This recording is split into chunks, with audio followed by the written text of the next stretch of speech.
तो चलिए हम लोग स्टार्ट करते हैं। आज हम लोग जिस टॉपिक पे अध्ययन करने वाले हैं वो टॉपिक कौन सी हमारी होगी? पर्यावरण। ठीक है, पर्यावरण।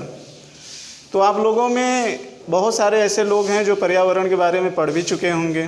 ठीक है, हम पूछने की बहुत ज़्यादा कोशिश भी नहीं करेंगे आपने क्या पढ़ा क्या नहीं पढ़ा। बस मेरा ये प्रयास रहेगा कि आप लोग सिर्फ लेक्चर को ध्यानपूर्वक सुनिए और चीज़ों को आप स्टेप बाय स्टेप नोट करते जाइए। तो पर्यावरण में जिन जिन बिंदुओं का मुझे आज अध्ययन करना है, पहली चीज़ तो हम ये समझते हैं कि आखिर में पर्यावरण, आप बार बार सुनते हो पर्यावरण पढ़ने की आवश्यकता क्यों पड़ी, हम इस पर भी अध्ययन करेंगे। ठीक है, एक एक चीज़ को आप थोड़ा सा ध्यानपूर्वक सुनने का प्रयास करिएगा। पर्यावरण पढ़ने की आवश्यकता क्यों पड़ी? अगर आपसे कोई पूछे कि पर्यावरण को पढ़ने की आवश्यकता क्यों पड़ी, ठीक है, क्यों पड़ी, तो क्या जिस समय पर्यावरण का विषय आया, विषय के रूप में, पर्यावरण जब विषय के रूप में अध्ययन किए जाने लगा, तो क्या इसके पहले पर्यावरण का अध्ययन नहीं हो रहा था? इसके पहले पर्यावरण का अध्ययन नहीं हो रहा था, ये हमारा सवाल है। ठीक, फिर अगला स्टेप हम ये देखेंगे कि अगर हम पर्यावरण पढ़ते हैं तो पर्यावरण है क्या। अब ये सवाल होता है कि पर्यावरण है क्या, पर्यावरण क्या है, और इसके अध्ययन और इसके अंतर्गत हम क्या क्या अध्ययन करते हैं, और इसके अंतर्गत हम क्या क्या अध्ययन करते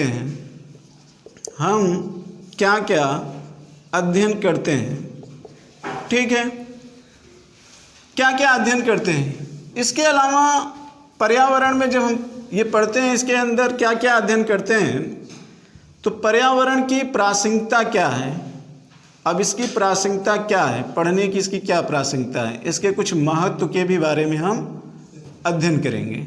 ठीक है, तो ये आज हमारा मुख्य रूप से चर्चा का विषय होगा, पर्यावरण पढ़ने की आवश्यकता क्यों पड़ी।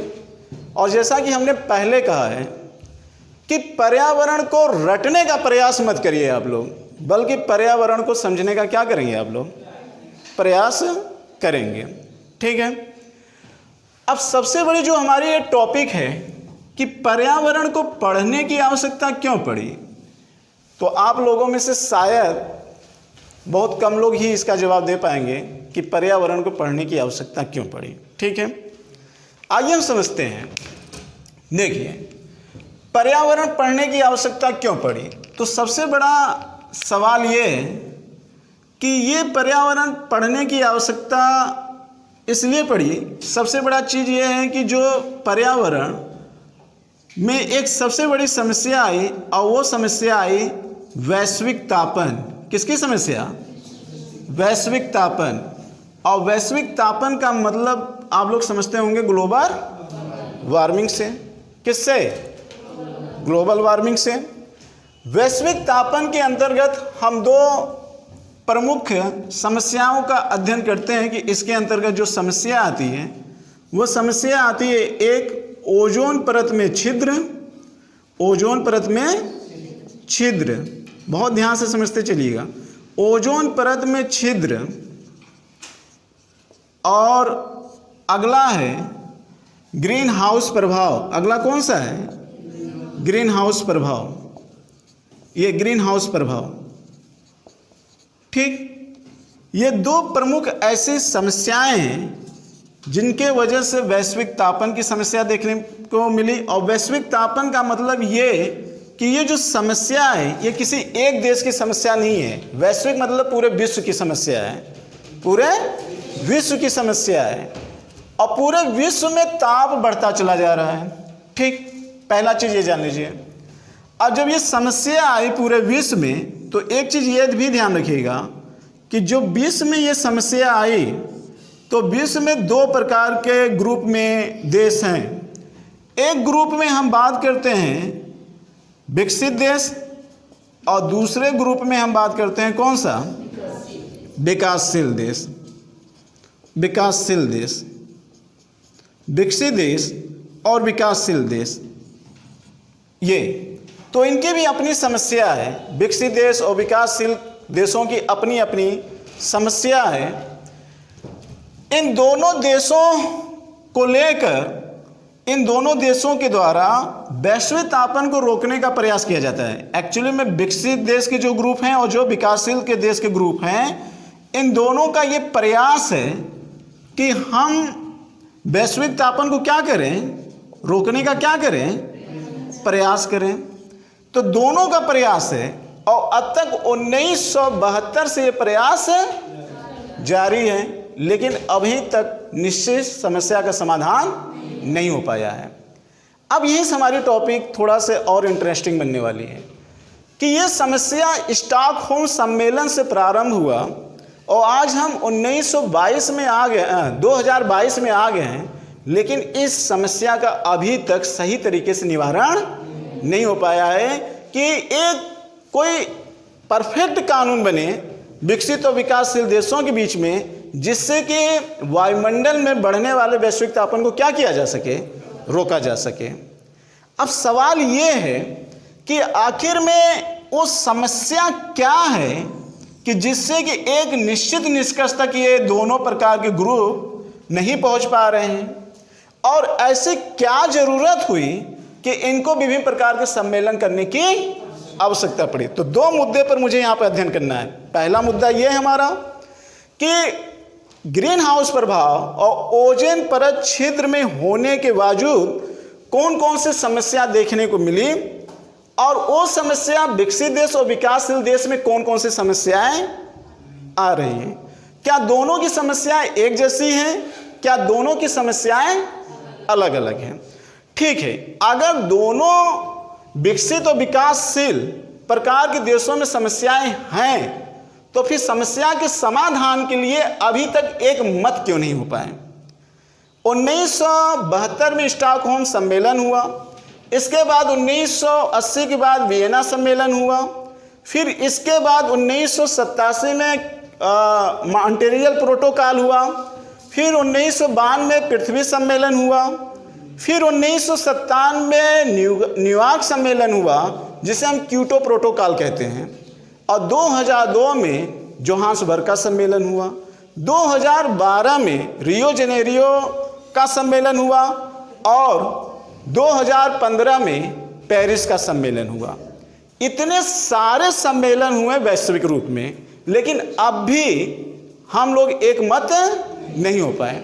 तो एक मत नहीं हो पाए, उसके पीछे कारण क्या है? और दूसरा ये कि ग्लोबल वार्मिंग से विकसित और विकासशील देशों में कौन कौन सी समस्याएं देखने को मिली। तो पहले बिंदु पर हम चर्चा करने जा रहे हैं कि इन दोनों के प्रभाव से आखिर में जो विकसित देश है उनमें क्या समस्या देखने को मिली। जो विकसित देश है, बहुत ध्यान, अब नोट भी करते जाइएगा आप लोग, कुछ पॉइंट तो नोट करते जाइएगा। इसलिए मैं कहा कि कुछ चीज़ तो लेक्चर देंगे और कुछ चीज़ तो मैं क्या करूँगा, बोर्ड पे लिखूँगा, तो आप वो सारी चीज़ें नोट करते जाइएगा, बाकी इस पर तो रहेगा ही। विकसित देश और विकासशील देश, विकसित देश और विकासशील देश, क्लियर। तो समस्या क्या है? अगर आज हम विश्व में देखें तो विकसित देश की समस्या क्या है और फिर विकासशील देश की प्रमुख समस्या क्या है, क्लियर। इनकी समस्या क्या है? दोनों की अपनी अपनी समस्याएं हैं, दोनों की अपनी अपनी क्या है, समस्याएं हैं। अब देखिए, अगर हम प्रभाव देखें, और हमने कहा कि ये प्रभाव किस पर दिख रहा है, विश्व पर।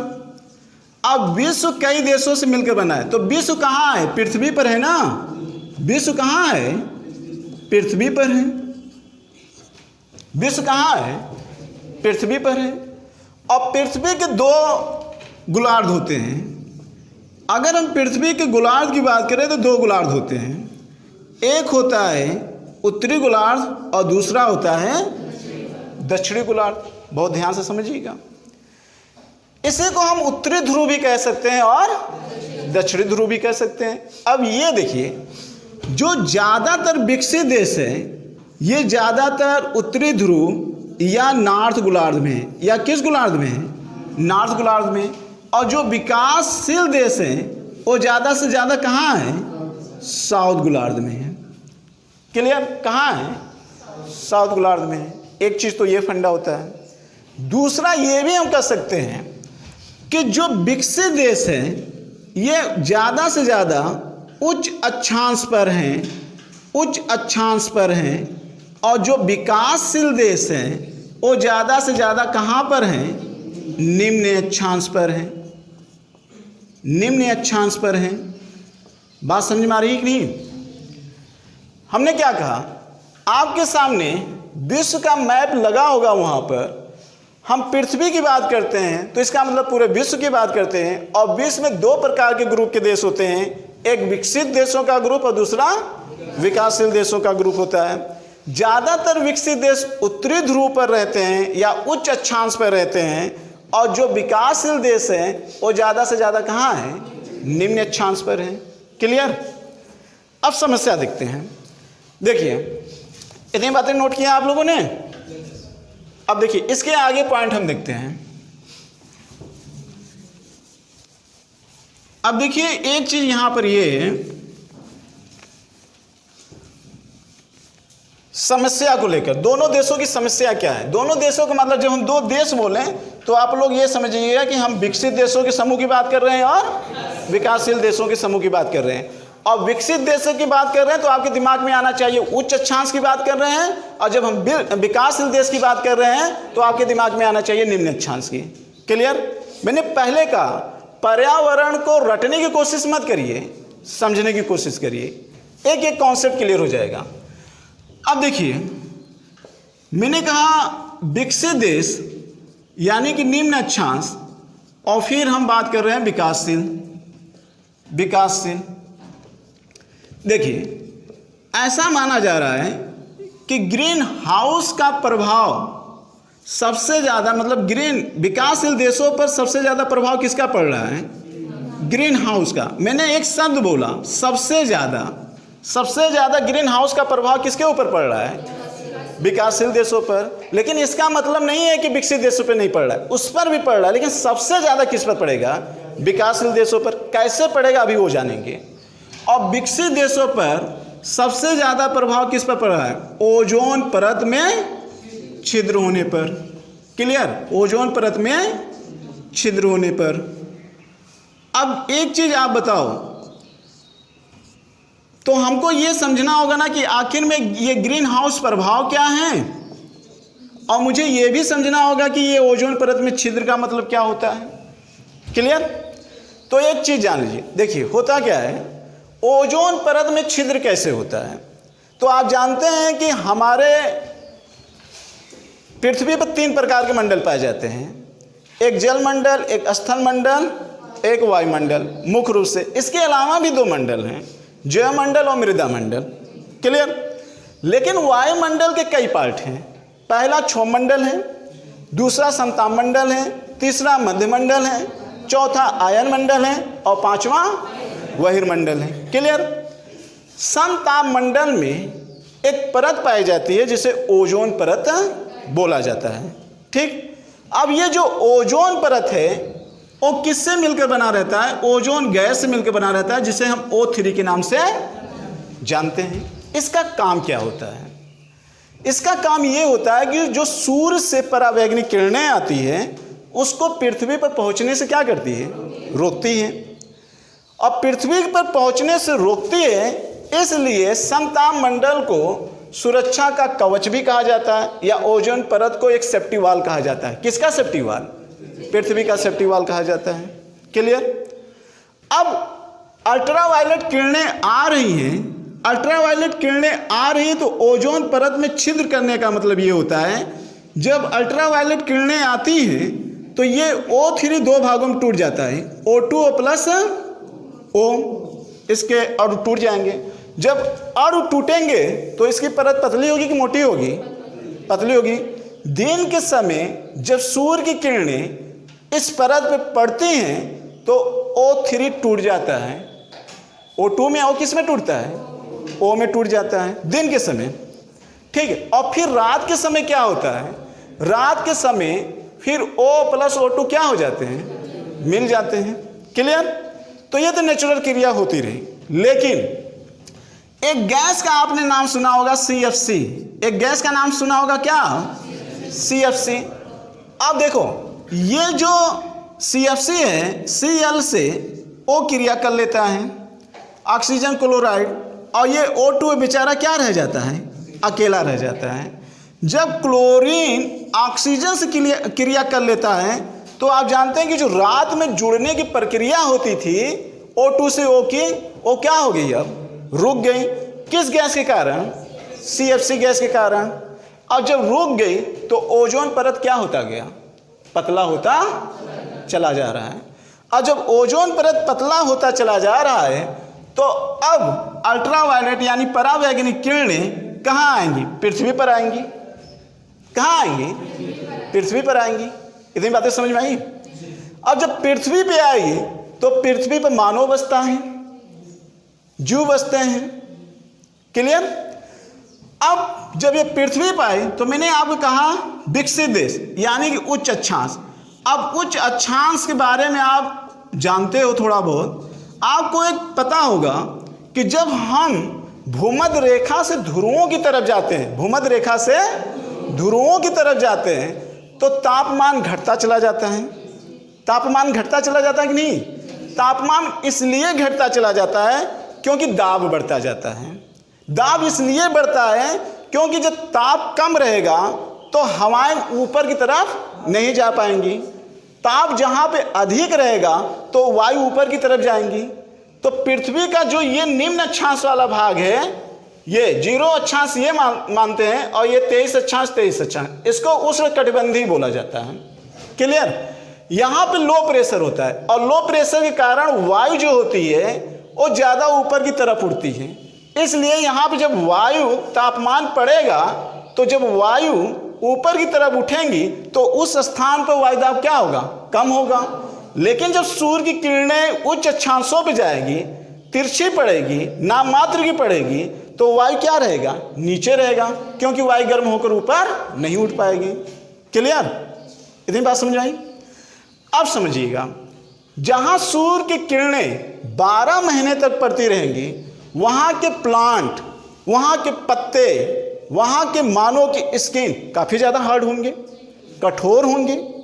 और जहां पे उच्च अक्षांश रहेगा ऊपर की तरफ जाने पर तो वहां की पत्तियां, वहां के पौधे, वहां के मानव, वहां के जानवर की त्वचाएं कैसी होगी? मुलायम होगी। मुलायम होगी कि नहीं होगी? मुलायम होगी। क्लियर? अब जहां पर सारी चीजें मुलायम रहेगी तो परावैंगनिक किरणें उस मुलायम चीज को क्या करना आसान होगा? भेदना। भेदना आसान होगा कि नहीं होगा? होगा। तो इसका क्या मतलब? इसका मतलब ये है कि उच्च अक्षांश पर रहने वाले जो मानव हैं, विकसित मानव, उनके अंदर त्वचा का कैंसर बड़ी मात्रा में क्या हो रहा है? बढ़ रहा है, और स्किन रोग भी तेजी से हो रहा है। क्यों? क्योंकि वो गोरे हैं। क्यों? क्योंकि उनकी त्वचा क्या है? मुलायम है। क्यों? क्योंकि वहां पर ठंडी ज्यादा पड़ती है। क्यों ठंडी ज्यादा पड़ती है? क्योंकि वहां पर सूर्य की जो किरणें होती हैं वो तिरछी पड़ती हैं। क्लियर? कुछ रटना है नहीं, स्टेप बाय स्टेप चीजें हैं। बात समझ में आ रही नहीं? पूरा पर्यावरण ऐसे पढ़ना है, पूरा पर्यावरण ऐसे ही पढ़ना पड़ेगा। तो अब क्या हो गया? इनको त्वचा कैंसर होने लगा, ये इनकी समस्या हो गई, ये इनकी समस्या हो गई। अब ये चिल्लाने लगे कि CFC गैस को क्या करो? कम किया जाए। CFC गैस को क्या किया जाए? कम किया जाए। और ओजोन परत में सिर्फ CFC नहीं, और सारी गैसेज हैं, उनको भी रोका जाए, उनको भी रोका जाए। अब ये चिल्लाने लगे। अब दूसरा प्रभाव देखते हैं, ग्रीन हाउस का प्रभाव क्या होता है। अब इस चीज को भी समझ लेते हैं। अगर आपसे कोई पूछे कि ग्रीन हाउस का क्या प्रभाव है। अब उसको भी समझिए। ग्रीन हाउस का प्रभाव क्या होता है कि जो ग्रीन हाउस का प्रभाव का मतलब ये होता है जब वायुमंडल में क्या होगा, CO2 की मात्रा बढ़ जाएगी। क्लियर। जब वायुमंडल में, बहुत ध्यान से सुनना, जब वायुमंडल में कार्बन डाइऑक्साइड की मात्रा बढ़ जाती है तो इसका कार्य क्या है, इसका कार्य ये होता है कि चीज़ों को अवशोषण करना, ताप को क्या कर लेता है, अवशोषण कर लेता है। तो सबसे ज़्यादा ताप को अवशोषण करने का कार्य कौन करता है, CO2 करता है। यही कारण है कि सूर्य के सबसे करीब बुध ग्रह होने के बावजूद भी उसका उतना ज़्यादा तापमान नहीं रहता है जितना तापमान शुक्र का होता है। क्यों? क्योंकि शुक्र ग्रह में कार्बन डाइऑक्साइड की मात्रा क्या होती है, ज़्यादा पाई जाती है, न कि सूर्य के करीब होने से वो ज़्यादा हीट होता है। बात समझ में आ रही नहीं? गैस का माने रखता है। क्लियर। शुक्र क्या है, पहले सूर्य के करीब कौन पड़ता है, बुध, उसके बाद तो शुक्र पड़ता है। लेकिन शुक्र क्या होता है, बुध से अधिक गर्म होता है। क्यों अधिक गर्म होता है? क्योंकि CO2 पाया जाता है, और CO2 क्या करता है कि सूर्य से आने वाली जो किरणें होती है, जो तापमान होता है, उसको एब्जॉर्ब कर लेता है। क्लियर। इसलिए उसका तापमान बढ़ जाता है। अब देखिए, जब पृथ्वी पर सूर्य की किरणें आती हैं, तो पृथ्वी पर जो वायुमंडल है वो ताप को क्या कर लेता है, अवशोषित कर लेता है। अब जरा समझना, जब ये अवशोषण कर लेगा तो वायुमंडल का तापमान बढ़ेगा कि घटेगा? वायुमंडल का ताप तो बढ़ जाएगा ना भाई। कोई उष्मा आ रही है, और जब उष्मा लगातार आ रही है और CO2 उसको वायुमंडल में एब्जॉर्ब कर ले रहा है तो उसका तापमान बढ़ जाएगा ना, क्योंकि जो सूर्य से उष्मा आ रही है उसको तो पृथ्वी से परावर्तित होकर जाना पड़ता है। लेकिन आता है, टकराता है, परावर्तित होकर जैसे ही बाहर की तरफ निकलती है उससे CO2 क्या कर लेता है, उसको कैप्चर कर लेता है, और वायुमंडल का तापमान क्या हो जाता है, बढ़ जाता है। क्लियर। और जैसे वायुमंडल का ताप बढ़ता है तो कई समस्याएं देखने को मिलती है, कई समस्याएं। सबसे बड़ी समस्या क्या है, ग्लेशियर का पिघलना।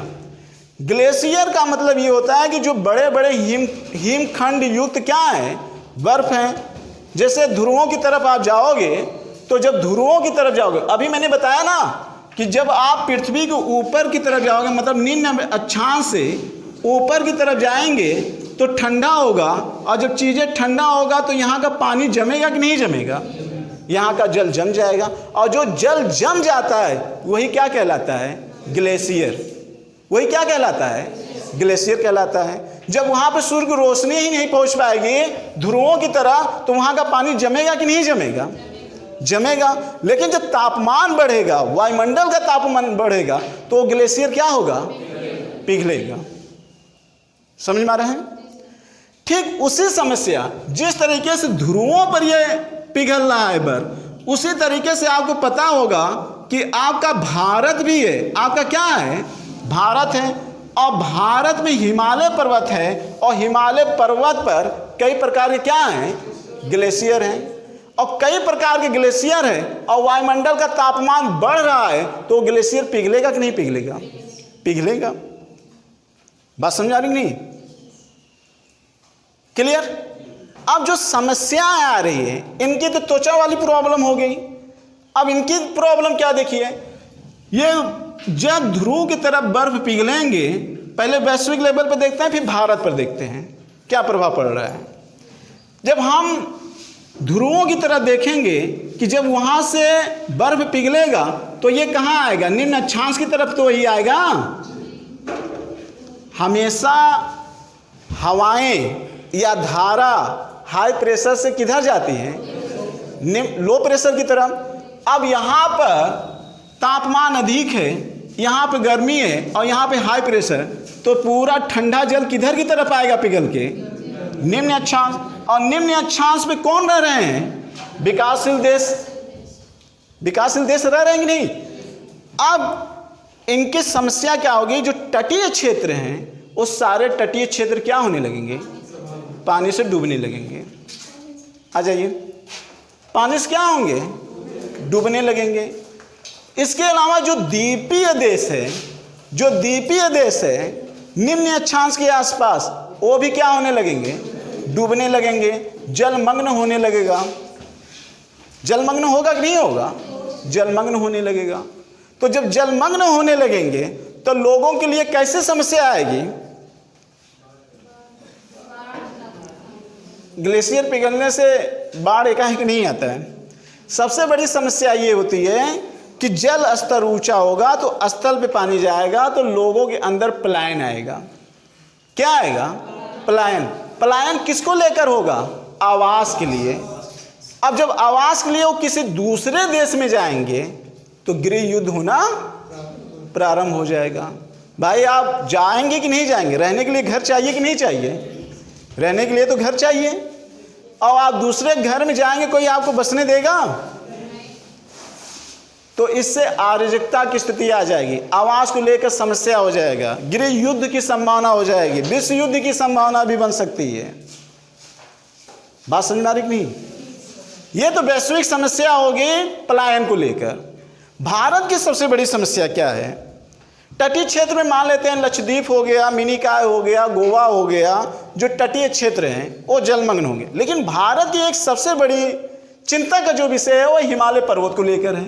अगर हिमालय पर्वत पिघल गया, यानी कि हिमालय पर्वत मतलब ग्लेशियर, तो जो सदाबहार नदियां हैं उत्तर भारत की, चाहे वो सिंधु नदी तंत्र हो, चाहे वो ब्रह्मपुत्र नदी तंत्र हो, चाहे वो गंगा नदी तंत्र हो, जो ये तीनों नदी तंत्र हैं, नदी तंत्र मतलब समझ रहे हो कि नहीं? मुख्य नदी, सहायक नदी व उसकी उप सहायक नदियों से मिलकर जो तंत्र बनता है उसे हम क्या कहते हैं? नदी तंत्र कहते हैं। सारे नदियों का पानी सूख जाएगा, और जब सारे नदियों का पानी सूख जाएगा तो भूमि क्या होगी? बंजर हो जाएगी। क्या हो जाएगी?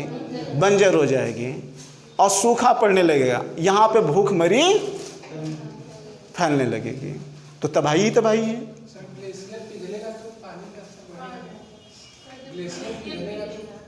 एक ही बार पिघल गया ना, फिर बढ़ेगा, फिर उसके बाद ग्लेशियर खत्म हो गया तो दोबारा अगले साल क्या करोगे? सब तो वाष्प बन के तो उड़ गया। बात समझ आ रही कि नहीं? तापमान हुआ तो सब वाष्प बन के उड़ गया। वर्षा तो होगा लेकिन ग्लेशियर नहीं बन पाएंगे। वर्षा तो होगा लेकिन ग्लेशियर नहीं बन पाएंगे। वर्षा तो बहुत होगा, वर्षा तो होगा, तापमान अधिक रहेगा, पानी वाष्प होगा, वर्षा तो बनेगा, लेकिन ग्लेशियर नहीं बन पाएगा। बात समझ आ रही कि नहीं? और वर्षा तो हमेशा होगा नहीं, वर्षा तो हमेशा होगा नहीं, क्योंकि वर्षा होने के लिए लो प्रेशर ही चाहिए। अब सूर्य की किरणें क्या, पृथ्वी घूम रही है चारों तरफ, जब जहां सूर्य की किरणें लंबवत पड़ेंगी जल वहीं वाष्प होगा ना, तो एक समय के लिए होगा, दूसरे समय के लिए क्या होगा? शीत मरुस्थल भी बन जाएंगे। समझ में आ रहा है कि नहीं? अब ये समस्या है, किसकी समस्या है? विकसित देश और विकासशील देशों की समस्या है। क्लियर? इतनी बात समझ में आई? ये मेजर समस्या है। अब देखिए, समस्या जब इन दोनों विकसित और विकासशील देश, उच्च अक्षांश और निम्न अक्षांश, दोनों की समस्याएं आई तो लोगों ने कहा ऐसा है भाई कि अगर ये चीज़ें ऐसी बनी रहेगी तो फिर पृथ्वी का अस्तित्व बहुत अधिक दिनों तक नहीं रहेगा। ठीक है? तो इन्होंने क्या करना चालू किया? अब यानी कि विश्व की बात करें तो वैश्विक समस्या है, विश्व और वैश्विक समस्या, और वैश्विक समस्या में अभी मैंने आपको क्या बताया? विकसित और विकासशील देशों की समस्या। क्लियर? अब देखते हैं जब वैश्विक समस्या आई तो लोगों ने चिल्लाना चालू किया, और विकसित देशों ने सबसे पहले चिल्लाया। अब इन लोगों ने जब चिल्लाना चालू किया तो ये प्रयास तेजी से जब हुआ तो ये प्रयास 1972 से तेजी से होना प्रारंभ हुआ, और पहला जो सम्मेलन था वह स्टॉकहोम सम्मेलन था। और इस स्टॉकहोम सम्मेलन में देखिए, हम बहुत ज़्यादा तथ्य नहीं बताएंगे लेकिन कॉन्सेप्ट क्लियर करते जाइएगा। स्टॉकहोम सम्मेलन आया, और स्टॉकहोम सम्मेलन में ये कहा गया कि पृथ्वी जो है वो सभी मानवों के लिए है। पृथ्वी किसके लिए है? सभी मानवों के लिए है। अब विकसित देश मानवाधिकार की बात करने लगे, इसके पहले तो बात नहीं कर रहे थे। जब उनके अपने लोग प्रॉब्लम में आ गए तो पृथ्वी सभी मानवों के लिए है। इसके पहले आपने क्यों नहीं सोचा? क्यों नहीं सोचा इसके पहले? अभी बताएंगे कैसे समस्या है। तो इन्होंने स्टॉकहोम सम्मेलन चालू किया, एक के बाद इन्होंने सम्मेलन करना चालू किया। तो कई सम्मेलन आए, इसके बाद वियना का सम्मेलन आया, फिर एक आया मॉन्ट्रियल प्रोटोकॉल। मॉन्ट्रियल कहाँ है? कनाडा में है। मॉन्ट्रियल प्रोटोकॉल ये इम्पोर्टेंट है। मॉन्ट्रियल प्रोटोकॉल, इसमें क्या कहा गया? अब ये जरा समझ लीजिए, ये 1987 में आया था, इम्पोर्टेंट है। मैंने पहले कहा है हमारा उद्देश्य ज़्यादा से ज़्यादा कॉन्सेप्ट क्लियर करने का है। तथ्य में बुक भरमार पड़ा है, तथ्यों को समझे। मॉन्ट्रियल प्रोटोकॉल में क्या कहा गया कि भाई ऐसा है कि जो ओजोन परत में छिद्र हो रहा है उसको रोकने के लिए CFC गैसों पे क्या करिए आप? कंट्रोल करिए, और वह अन्य गैसों पे भी क्या करिए? कंट्रोल करने की कोशिश करिए। लेकिन मुख्य मुद्दा क्या था? मॉन्ट्रियल प्रोटोकॉल में जो मुद्दा लेकर चर्चा हुआ था वो ओजोन परत को लेकर था, और ओजोन परत का मतलब कि ओजोन परत छिद्र में को लेकर था। क्लियर? यानी कि उसको पतला होने से क्या किया जाए? रोका जाए। यानी अपने हित की बात की है, अपने हित की बात की है। क्लियर? पहले अपने हित की बात की। भाई निम्न अक्षांश के रहने वाले लोग को अल्ट्रावायलेट किरणें प्रभावित करती हैं, बट उनके कंपैरिजन में कम, क्योंकि ये गर्मी ज़्यादा रहते हैं, इनकी स्किन हार्ड होती है, उतना ज़्यादा नहीं प्रभाव करते हैं जितना ज़्यादा उनके। क्लियर? अब दूसरा आया एक सम्मेलन, इसके बाद पृथ्वी सम्मेलन 1992 में आपने देखा, 1992 में पृथ्वी सम्मेलन आया। लेकिन सबसे इंपॉर्टेंट सम्मेलन एक था 1997 का, इसको बोला जाता है क्योटो प्रोटोकॉल। Kyoto protocol. आप देखिए 1987 वाला जो चर्चा था वो ओजोन परत को लेकर था, और क्योटो प्रोटोकॉल का जो चर्चा था वो ये चर्चा था कि वायुमंडल में जो CO2 है, जो CO2 की बढ़ोतरी हुई है, इस CO2 की बढ़ोतरी को मुझे 1990 तक लेकर आना है। 1990 तक। इसका क्या मतलब? इसका मतलब यह है कि 1990 में जितनी CO2 की मात्रा वायुमंडल में थी उतनी मात्रा मुझे 1997 में लेकर आना है। मेरी बात समझ आ रही ना? इनका कहने का मतलब था कि 1990 में जितनी वायुमंडल में CO2 की मात्रा थी उतनी मात्रा मुझे 1997 में लेकर आना है। अब ये भी हुआ, एक के बाद एक सम्मेलन होता चला गया। भारत अभी एक कॉप है जलवायु परिवर्तन को लेकर, कॉप 26। इसमें भारत ने सीधे सीधे कहा कि देखिए भाई, वायुमंडल में CO2 की मात्रा शून्य तब होगी, कब होगी?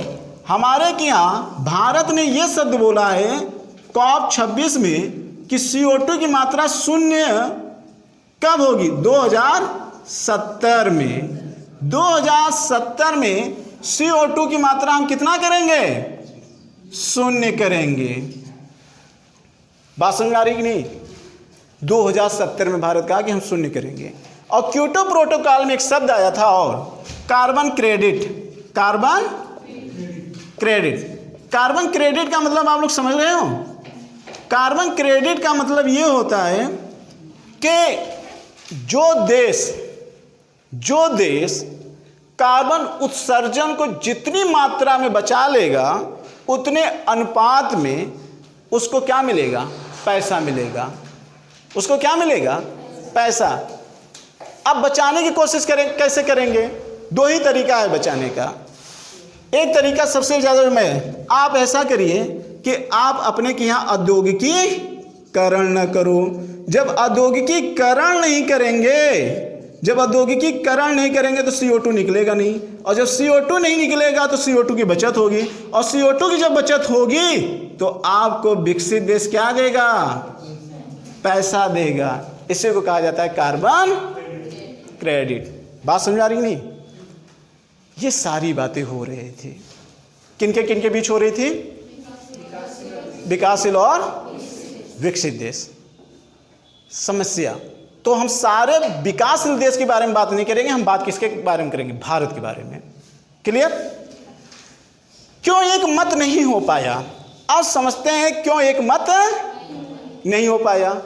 अब इस चीज को समझते हैं।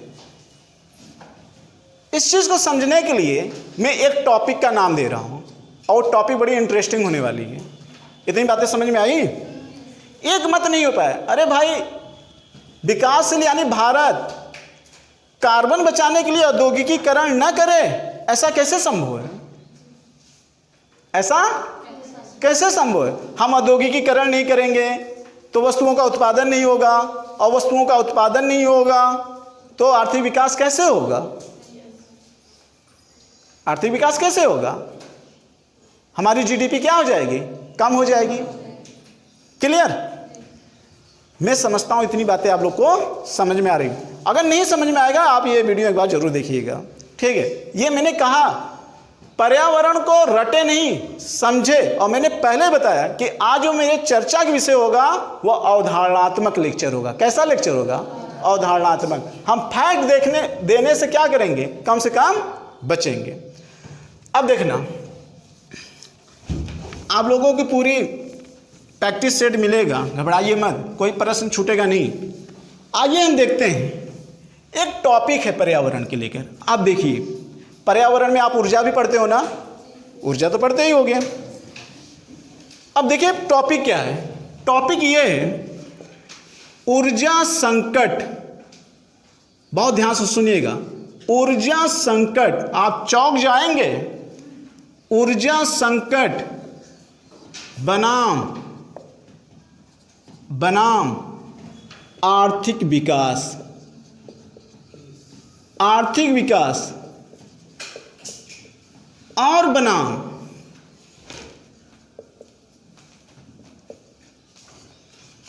लोकतांत्रिक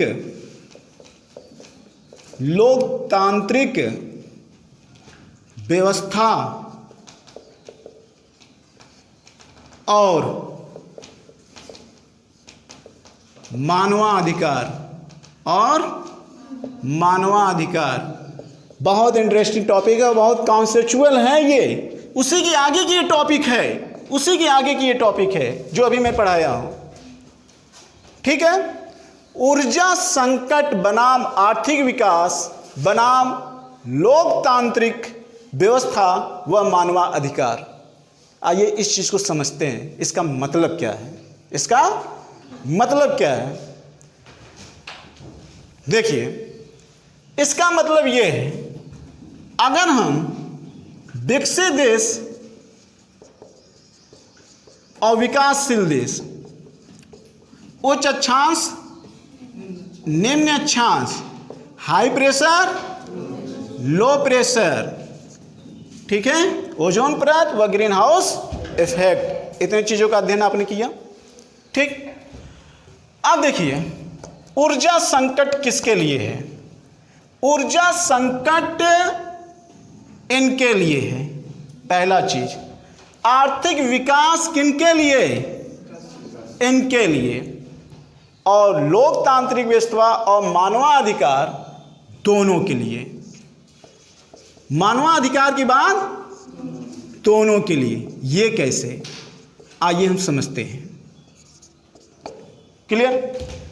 मानवाधिकार और लोकतांत्रिक व्यवस्था, मानवाधिकार और लोकतांत्रिक व्यवस्था का मतलब क्या है? मतलब ये है, अगर पर्यावरण जैसी वैश्विक समस्या है, देखिए वैश्विक समस्या तीन रूप से वैश्विक समस्या हमारे विश्व में तेजी से फैल रही है। पहली समस्या महामारी। महामारी ये भी एक वैश्विक समस्या का रूप धारण कर ली, ये भी वैश्विक समस्या है। दूसरी वैश्विक समस्या वैश्विक तापन, ये भी वैश्विक तापन है। महामारी कोरोना वायरस अभी आप देखें, वैश्विक तापन। और तीसरी समस्या कौन है? वैश्विक समस्या में तीसरी समस्या कौन सी है जो पूरे विश्व की समस्या है? आतंकवाद। कौन सी समस्या? आतंकवाद। आतंकवाद। अब इसका मतलब समझ रहे हैं, जब वैश्विक समस्या की बात आती है तो इसका मतलब ये समस्या किसी एक देश की समस्या नहीं है, बल्कि पूरे विश्व की समस्या है, और पूरे विश्व को एक मंच पर आकर उसके समस्या का समाधान ढूंढना चाहिए। बात समझा रही कि नहीं? और पर्यावरण का जो विनाश हो रहा है, जो पर्यावरण में क्षति हो रही है, और उससे जो जलवायु में परिवर्तन आ रहा है, उस पर मानव अधिकार को लेकर एक बहुत बड़ा क्या है, सवाल है। बात समझा रही कि नहीं? अब मानवाधिकार की सुरक्षा करना है सारे देशों को, और इन लोगों ने सम्मेलन करना चालू किया। सम्मेलन में एक मत नहीं हो पाए। विकासशील देश कहते थे ठीक है भाई, मानवाधिकार की बात है, विकसित देश भी कहते थे मानवाधिकार की बात है इसलिए पहल करना चाहिए, विकासशील भी विकसित देश का सपोर्ट कर रहे थे, लेकिन वो ये भी कह रहे थे। आपको मैं एक और चीज बता रहा हूं, बहुत ध्यान सुनिए। नीति निर्देशक तत्व आपने सुना है? नीति निर्देशक तत्व संविधान के चौथे भाग में है, और नीति निर्देशक तत्व में यह कहता है कि राज्य लोक कल्याणकारी कार्य करेगा, राज्य लोक कल्याणकारी कार्य करेगा। अब लोक कल्याणकारी में दो बातें छिपी हैं। लोक कल्याणकारी में एक ये कहिए कि हम कार्बन डाइऑक्साइड का उत्सर्जन न करें, समस्या न आए, लोग स्वास्थ्य से ग्रसित न हो। अब ये गर्मी का कहर, ये तो कई समस्या, टेम्परेचर को बढ़ा देगा, फीवर आएगा, फीवर से अन्य बीमारियां उत्पन्न होगी कि नहीं होगी? ढेर सारी बीमारियां हैं प्रदूषण से। तो लोक कल्याणकारी कार्य का मतलब यह है कि राज्य का यह दायित्व है कि प्रदूषण को रोके, CO2 को रोके, है कि नहीं? दायित्व है, लेकिन एक दायित्व वहां और भी है कि अगर किसी राज्य का राजकोष मेंटेन नहीं हुआ तो वो क्या बढ़िया एजुकेशन स्थापित कर पाएगा? क्या बहुत बढ़िया नेशनल हाईवे बना पाएगा? क्या बहुत बढ़िया रेलवे ट्रैक बना पाएगा? तो यानी कि जो परिवहन इंफ्रास्ट्रक्चर की बात होती है, वो इंफ्रास्ट्रक्चर आपका बहुत मजबूत नहीं हो पाएगा, और एजुकेशन का भी विकास सही तरीके से नहीं हो पाएगा, क्योंकि इन सब के लिए सबसे बड़ी जरूरी अगर कोई है तो क्या जरूरत है? पैसा। और पैसा के लिए क्या चाहिए? आर्थिक विकास। और आर्थिक विकास के लिए क्या चाहिए? इंडस्ट्रियल औद्योगिकीकरण। और औद्योगिकीकरण को अगर आपको ऊपर उठाना है तो आपको ऊर्जा चाहिए। आपको क्या चाहिए? ऊर्जा चाहिए। बात समझ आ रही है? आपको क्या चाहिए? ऊर्जा। और ऊर्जा के प्राप्त करने के दो प्रमुख स्रोत हैं, और दो प्रमुख स्रोत कौन कौन से हैं? ऊर्जा प्राप्त करने के दो प्रमुख स्रोत हैं, एक परंपरागत ऊर्जा, एक परंपरागत ऊर्जा, और दूसरा गैर परंपरागत ऊर्जा। और दूसरे तरफ आप ये भी कह सकते हैं, एक क्षय ऊर्जा होता है और एक अक्षय ऊर्जा होता है। एक तरफ आप कहते हैं यही, इसी सब का इसी में नाम है, एक तरफ आप कहेंगे नवीनीकरण ऊर्जा और दूसरी तरफ कहेंगे अनवीनीकरण ऊर्जा। आपके विकल्प में पूछा जाता है कि कौन सा ऊर्जा परंपरागत है और कौन सा ऊर्जा गैर परंपरागत है, कौन सा ऊर्जा क्षय है और कौन सा ऊर्जा अक्षय है। और मैंने कहा जब तक ऊर्जा नहीं होगा तब तक औद्योगिकीकरण नहीं होगा, और जब तक औद्योगिकीकरण नहीं होगा तब तक आर्थिक विकास नहीं होगा, और जब तक आर्थिक विकास नहीं होगा तब तक इंफ्रास्ट्रक्चर में विकास नहीं होगा, और तब तक आपकी जीडीपी में ग्रोथ नहीं हो पाएगा। और जीडीपी में ग्रोथ न होने पाने का मतलब कि वैश्विक प्रतिस्पर्धा में व्यापारिक रूप से आप क्या हो जाओगे? पीछे हो जाओगे और गरीबी के दुष्चक्र में धंसते जाओगे। बड़ी समस्या है। क्या है? बड़ी समस्या है।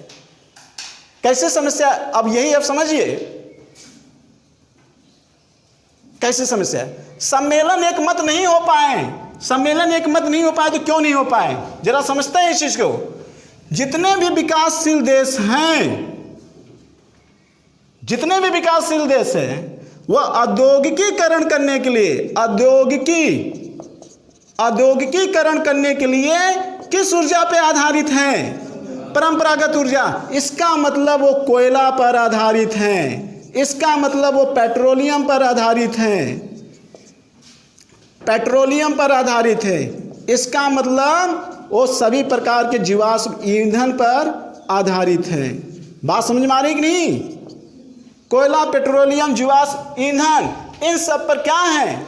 आधारित है। ये ऐसे ऊर्जा हैं जिनके उपयोग करने से वायुमंडल में विभिन्न प्रकार की गैसें उत्पन्न होती है, और इन विभिन्न प्रकार की गैसों में मुख्य रूप से CO2, CO, carbon monoxide, carbon dioxide, nitrous oxide, sulphur dioxide. बात समझ आ रही कि नहीं? ये सारे गैसेस क्या होते हैं?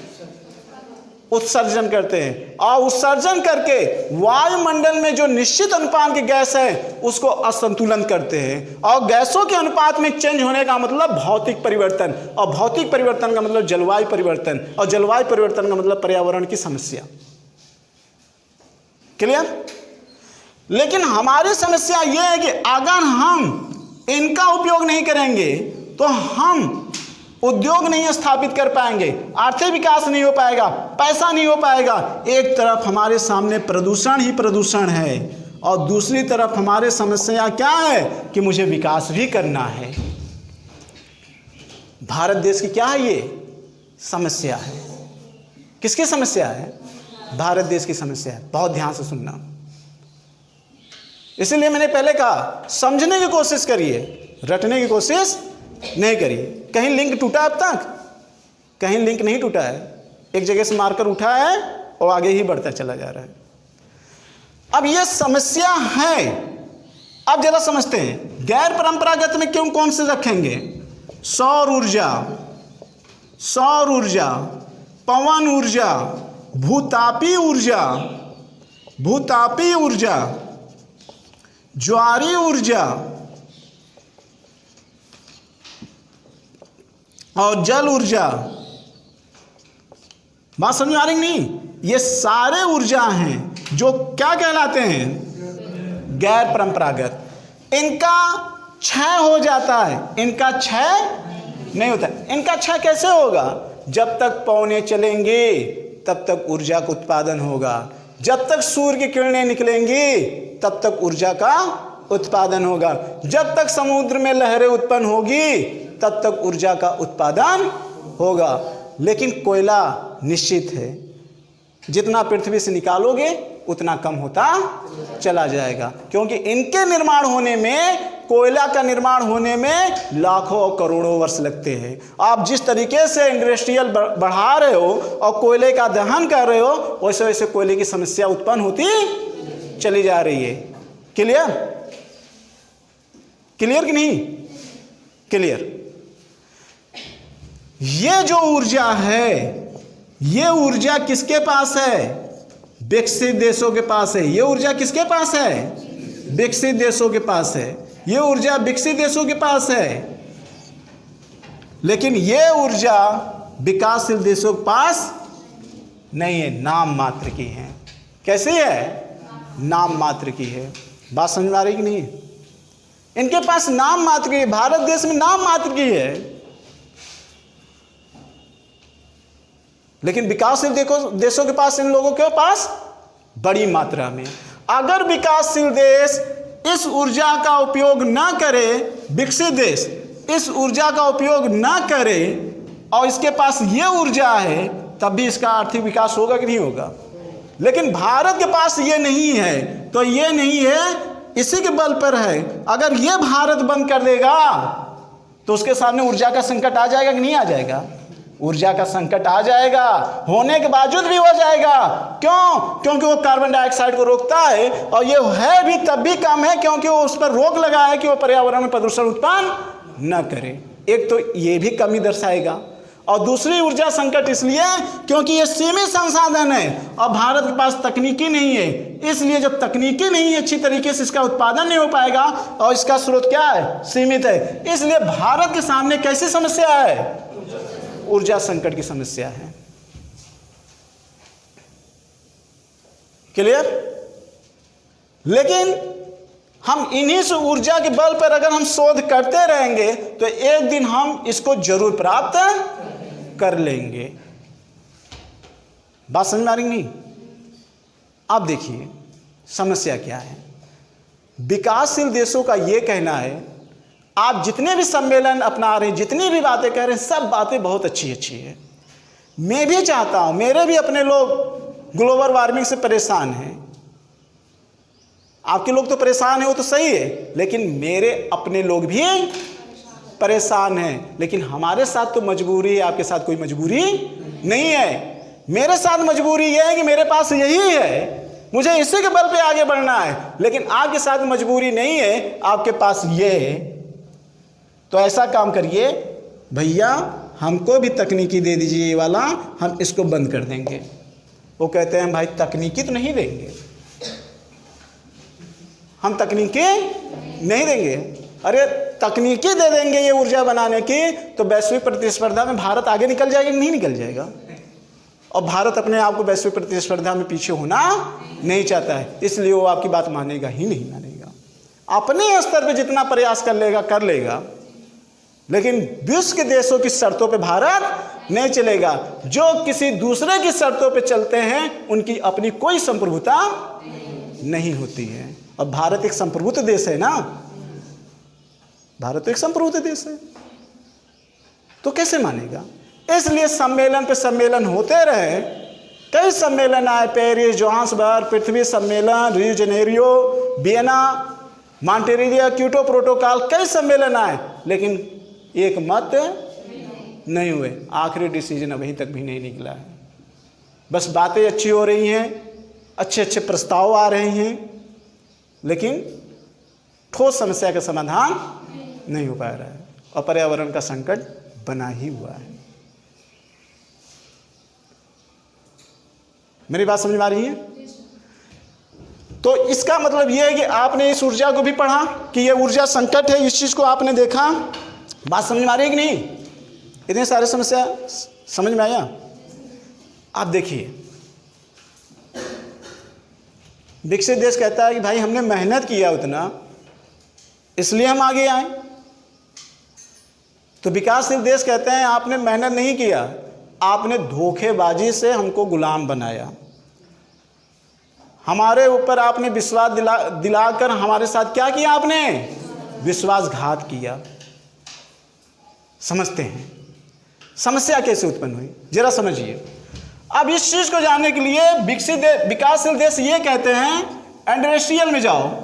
अगर आप विकसित देश में जाएंगे, विकसित देश के बारे में अगर हम बात करें, विकासशील देश के बारे में बात करें, तो आपको ये पता होगा 1947 के पहले बहुत सारे देश जो आज विकासशील देश हैं, वो 1947 के पहले क्या थे?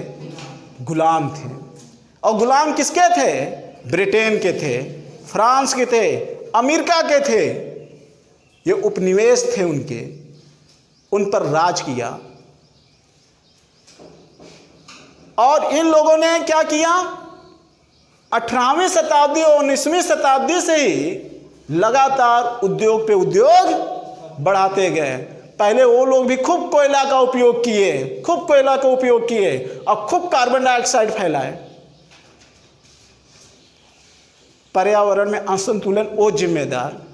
तो पहले आप जब मजा मारे हैं तो भोगने के लिए भी तैयार होइए, और ठीक है संतुलन करना चाहते हैं तो कुछ देने के लिए तैयार होइए। हम तो मरेंगे भी, आपको भी लेकर मरेंगे। ऐसा नहीं है कि कोई आगे निकल जाए वो सोचे कि हम बहुत चालाक निकल गए हैं। मानो न्याय करे या न करे, लेकिन प्रकृति न्याय करती है। आपके पर्यावरण में एक सिद्धांत है, नियतिवादी और संभववादी, नौ नियतिवादी और परिस्थितिवाद का सिद्धांत है। जब इंसान आदिमानव था तो प्रकृति की पूजा करता था, पेड़ों की पूजा करता था। जब थोड़ा सा बुद्धिमान हुआ तो कहा प्रकृति मेरी गुलाम है। और जब मानव और विकसित हो गया कि सब कुछ हम कर ले जाए, लेकिन जब प्रकृति का कहर हुआ तो फिर कहने लगा कि हम मानव सिर्फ प्रकृति का एक हिस्सा हैं, हम उसके बच्चे हैं, प्रकृति मेरी माँ है। यानी कि आदिम मानव वाला चीज़ है। बस फर्क ये, पहले डर से माँ बाप बोलता था, आज दिमाग से माँ बाप बोल रहा है। हम मानो क्या है, प्रकृति के हिस्सा हैं। बात समझ आ रही है कि नहीं? कि हम प्रकृति से छेड़खानी करके आगे नहीं बढ़ सकते हैं। समझ में आ रहा है कि नहीं आ रहा है? और जब संभववादी थे तो खूब प्रदूषण क्या है, प्रदूषण फैलाए, ऊर्जा का उपयोग करते रहे और प्रदूषण होता रहा। अब जरा समझिए, ये तो समस्या थी विकसित और विकासशील देशों की कि एक मत क्यों नहीं हो पा रहे हैं। और दूसरी समस्या ये है कि पर्यावरण पर विशेष जोर क्यों दिए जाने लगा। अब पर्यावरण पर विशेष जोर क्यों दिए जाने लगा, उसका एक पहलू मैंने आपको बताया, और दूसरा पहलू क्या है, जैव विविधता पर संकट। जैव विविधता पर संकट। आइए अब हम जानते हैं कि पर्यावरण है क्या, पारिस्थितिकी तंत्र क्या है, पारिस्थितिकी तंत्र के प्रकार क्या हैं, उसमें बनने वाले पिरामिड क्या हैं, और जैव विविधता पर संकट कैसे आता है, उसके लिए प्रयास क्या क्या किए गए हैं। बात समझ में आ रही है कि नहीं? क्लियर? अब देखिए, ये तो एक पहलू हुआ कि ये एक मत नहीं हो पा रहे। अगर आपसे कोई पूछे कि आखिर में पर्यावरण पढ़ने की आवश्यकता क्यों पड़ी, तो एक समस्या ये है कि विकसित देशों और विकासशील देशों पर आई हुई समस्या, और वो समस्या क्या है, ग्लोबल वार्मिंग। Global warming. और इस समस्या को रोकने के लिए विभिन्न प्रकार का सम्मेलन का होना। क्लियर? तो फिर अब पर्यावरण को अध्ययन करने के लिए सारे देशों ने वैश्विक स्तर पर भी पर्यावरण पर विशेष जोर दिया गया, वैश्विक स्तर पर, और किस स्तर पर, राष्ट्रीय स्तर पर भी, दोनों स्तर पर भी प्रयास किया गया। राष्ट्रीय स्तर पर अगर आप देखेंगे तो वैश्विक स्तर पर आप देखिए कई संगठन की स्थापना हुई, कई संगठन की स्थापना हुआ। जैसे आप नाम सुने होंगे IUCN, आपने नाम सुना होगा यूनेप का, नाम सुने कि नहीं है सब? यूनेप का नाम आपने सुना होगा। अब ये सब ऑर्गेनाइजेशन है। UNF फुल फॉर्म गूगल पे सर्च कर लीजिएगा, UNFC, ये सारे हैं। ये सारे ऑर्गेनाइजेशन वैश्विक लेवल हुए, यहाँ तक WTO की भी भूमिका है, कई ऐसे ऑर्गेनाइजेशन हुए। और भारत में प्रयास कैसे किए गए? भारत में बहुत सारे प्रयास संवैधानिक रूप से किया गया। संवैधानिक रूप से पर्यावरण संरक्षण, वन जीव संरक्षण अधिनियम, बाघ परियोजना, ये सारी परियोजना बताई गई कि नहीं? और उसके बाद वन को किस विषय में रखा गया है? समवर्ती सूची में। पहले राष्ट्र सूची में था, फिर वन के एक अनुच्छेद भी है, अनुच्छेद नंबर 48 का, और फिर इसके बाद मूल कर्तव्य का 7वां भाग। संवैधानिक प्रावधान किया गया है पर्यावरण संरक्षण को लेकर, पर्यावरण संरक्षण को लेकर। ये जितने भी ऑर्गेनाइजेशन बात कर रहे हैं, किसकी बात कर रहे हैं? पर्यावरण संरक्षण। सवाल ये है कि पर्यावरण संरक्षण की बात की जा रही है तो कैसे की जाएगी? तो पर्यावरण संरक्षण के लिए दो चीज़ों को जानना जरूरी है। पर्यावरण संरक्षण का मतलब ये हुआ कि पहली चीज कि प्रदूषण जो फैल रहे हैं, इन प्रदूषण को क्या करो आप, रोकने का प्रयास करिए। और दूसरी तरफ जो पर्यावरण संरक्षण में मेन चीज आता है वो आता है जैव विविधता। जैव विविधता, और जैव विविधता में जो संरक्षण की बात की गई है वो दो तरीके से बात की गई है। एक स्वस्थानीय और एक वायस्थानीय। एक कैसा? एक स्वस्थानीय और एक वायस्थानीय। और एक है प्रदूषण। प्रदूषण की बात करें तो मेजर प्रदूषण की बात करें तो एक है वायु प्रदूषण, एक है आपका जल प्रदूषण और एक है आपका ध्वनि प्रदूषण। यही प्रदूषण, ये प्रदूषण है। अभी आपने ग्लोबल वार्मिंग जो समस्या देखा ओजोन परत क्षेत्र में और कार्बन डाइऑक्साइड का बढ़ना, उसके भी अलावा अन्य और प्रदूषण हैं जिससे कि जीव जंतुओं और मानव प्रजातियों पर क्या है? खतरा है। इस प्रदूषण से जैव विविधता पर क्या है? खतरा है। क्लियर? अब प्रदूषण में एक चीज तो आप इसी में देखिएगा, इसी चीज को हम एक ले लेते हैं क्या? Global warming. मैंने आपको पहले बताया कि पर्यावरण का अध्ययन विशेष रूप में तब किया गया जब ग्लोबल वार्मिंग की बात आई। उसके पीछे पूरी कहानी बताई मैंने, समस्या भी बताया, एक मत नहीं हो पाए वो भी बताया। अब पर्यावरण की बात आती है, प्रदूषण कैसे आया तो मैंने ये भी बताया।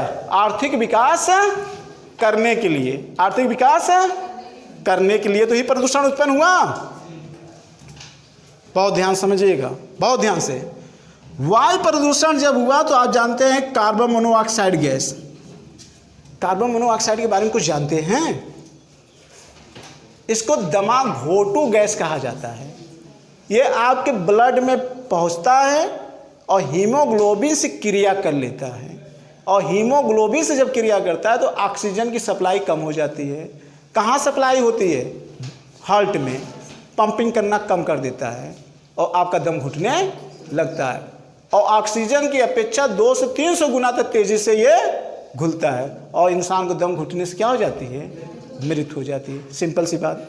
एक गैस आपने नाम सुना होगा SO2, sulphur dioxide. Sulphur dioxide से भी इंसान का क्या होता है? दम घुटता है, इससे भी दम घुटता है। और इसको एक गैस और बोला जाता है क्रैकिंग गैस। क्रैकिंग गैस समझ रहे हो ना? जब SO2 जब तक धुएं के रूप में रहता है तब तक तो ये फेफड़े को तो नुकसान पहुंचाता ही पहुंचाता है। क्लियर? दिमाग खांसी भी आती है, दम भी घुटता है, लेकिन क्रैकिंग गैस कब कहा जाता है? जब यही SO2 ऊपर जाता है और वाष्प से क्रिया करके हाइड्रोजन सल्फर डाइऑक्साइड बनाता है। और जब हाइड्रोजन सल्फर डाइऑक्साइड बनाता है तो जब ये बारिश के रूप में होता है तो ये जितने भी दीवार, पत्थर जितने भी होते हैं उनकी चमक को क्या करता है? ये पहले चमक को मिटाता है, फिर उसके बाद उसको क्या करता है? क्रैक करता है, खुरदरा करता है। क्या कि ये दीवार, जब ये दीवारों पे कर सकता है तो क्या इंसान की बॉडी को नहीं कर सकता है?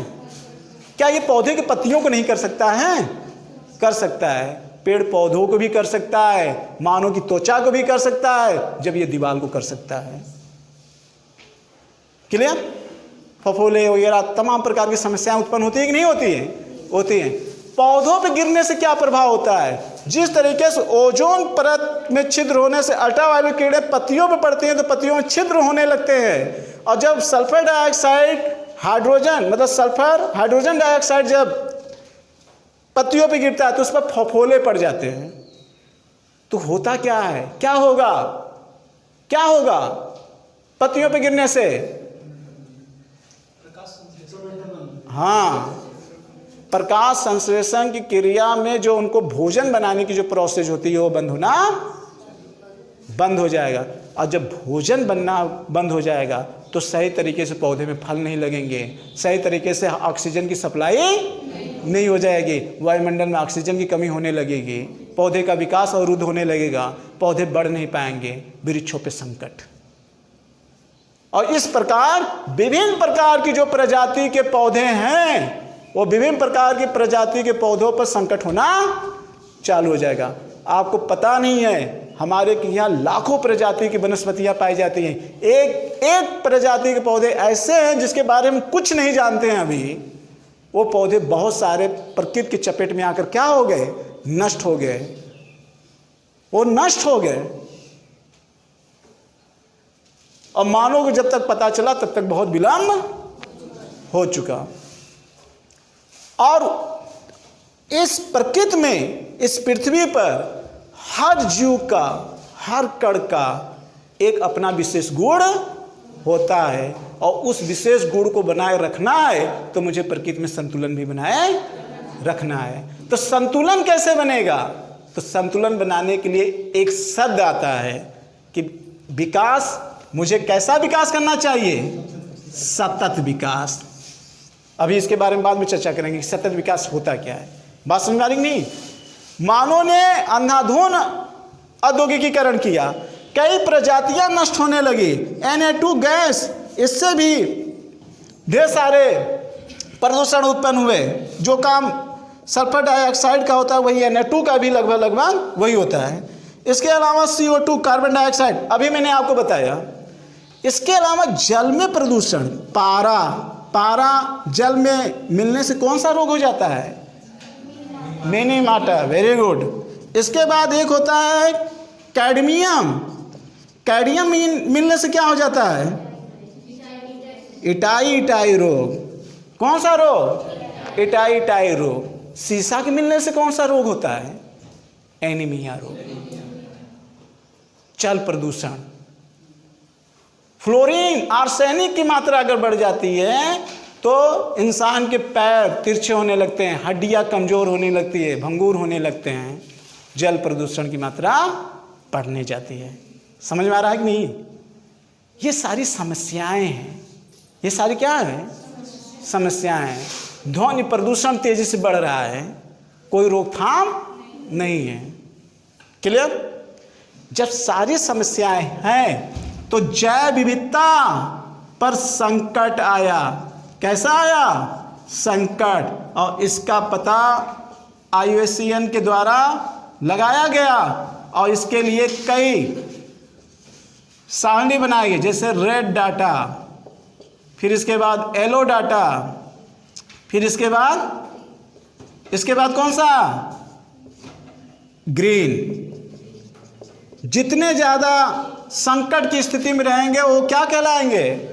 रेड। और ग्रीन वाले क्या होंगे? सुरक्षित होंगे, यानी उनके ऊपर कम खतरा है। रेड वालों को अधिक खतरा है, इसका मतलब इनको इमरजेंसी में लेकर जाना चाहिए, ये विलुप्त होने वाले हैं। क्लियर? अब जैव विविधता का शब्द किसने रखा? तो रोजे ने रखा। इनका पिता किसे कहा जाता है? विल्सन कहा जाता है। ये सब तथ्य की चीज़ है, उस पर मेरा मुद्दा नहीं है। कॉन्सेप्ट, इसके द्वारा ये पता लगाया गया। और जैव विविधता कहते किसे हैं? एक निश्चित आवास, एक निश्चित क्षेत्र में विभिन्न प्रकार के जो जीवों का समुदाय पाया जाता है उसे हम क्या कहेंगे? जैव विविधता कहेंगे। क्लियर? जैव विविधता को समझने के लिए मुझे अब क्या समझना पड़ेगा? पर्यावरण को समझना पड़ेगा। लेकिन अभी जैव विविधता को समझो पहले। इनके संरक्षण के लिए क्या बनाया गया? स्थानीय, स्वस्थानीय। मतलब स्वस्थानीय का मतलब जो जीव जहां रह रहे हैं, जो जीव जहां रह रहे हैं उनको उसी निवास स्थान पर उनको क्या प्रदान किया जाना चाहिए? संरक्षण प्रदान किया जाना चाहिए। मतलब क्या? मतलब ये है कि अगर आप जौनपुर में बीमार हो गए हैं तो आपका इलाज कहाँ होना चाहिए? जौनपुर में होना चाहिए। वो डॉक्टर यहीं पे इलाज करना चाहिए, आपको कहीं बाहर हॉस्पिटल में नहीं लेकर जाना चाहिए। किसके संदर्भ में? जंतुओं के संदर्भ में, आपके संदर्भ में नहीं। किसके संदर्भ में? जंतुओं के संदर्भ में। इसे कहा जाता है स्वस्थानीय संरक्षण। और स्वस्थानीय संरक्षण के लिए क्या क्या बताया गया? राष्ट्रीय उद्यान, नाम सुने हो? राष्ट्रीय उद्यान। इसके बाद जैव अभयारण्य, जैव अभयारण्य। इसके बाद जैव मंडल आरक्षित क्षेत्र, ये सब तो नाम तो आप तो सुने होंगे ना। जैव मंडल आरक्षित क्षेत्र, राष्ट्रीय उद्यान, जैव अभयारण्य और जैव मंडल आरक्षित क्षेत्र। क्यों जरूरत पड़ी, इसकी क्या जरूरत पड़ी?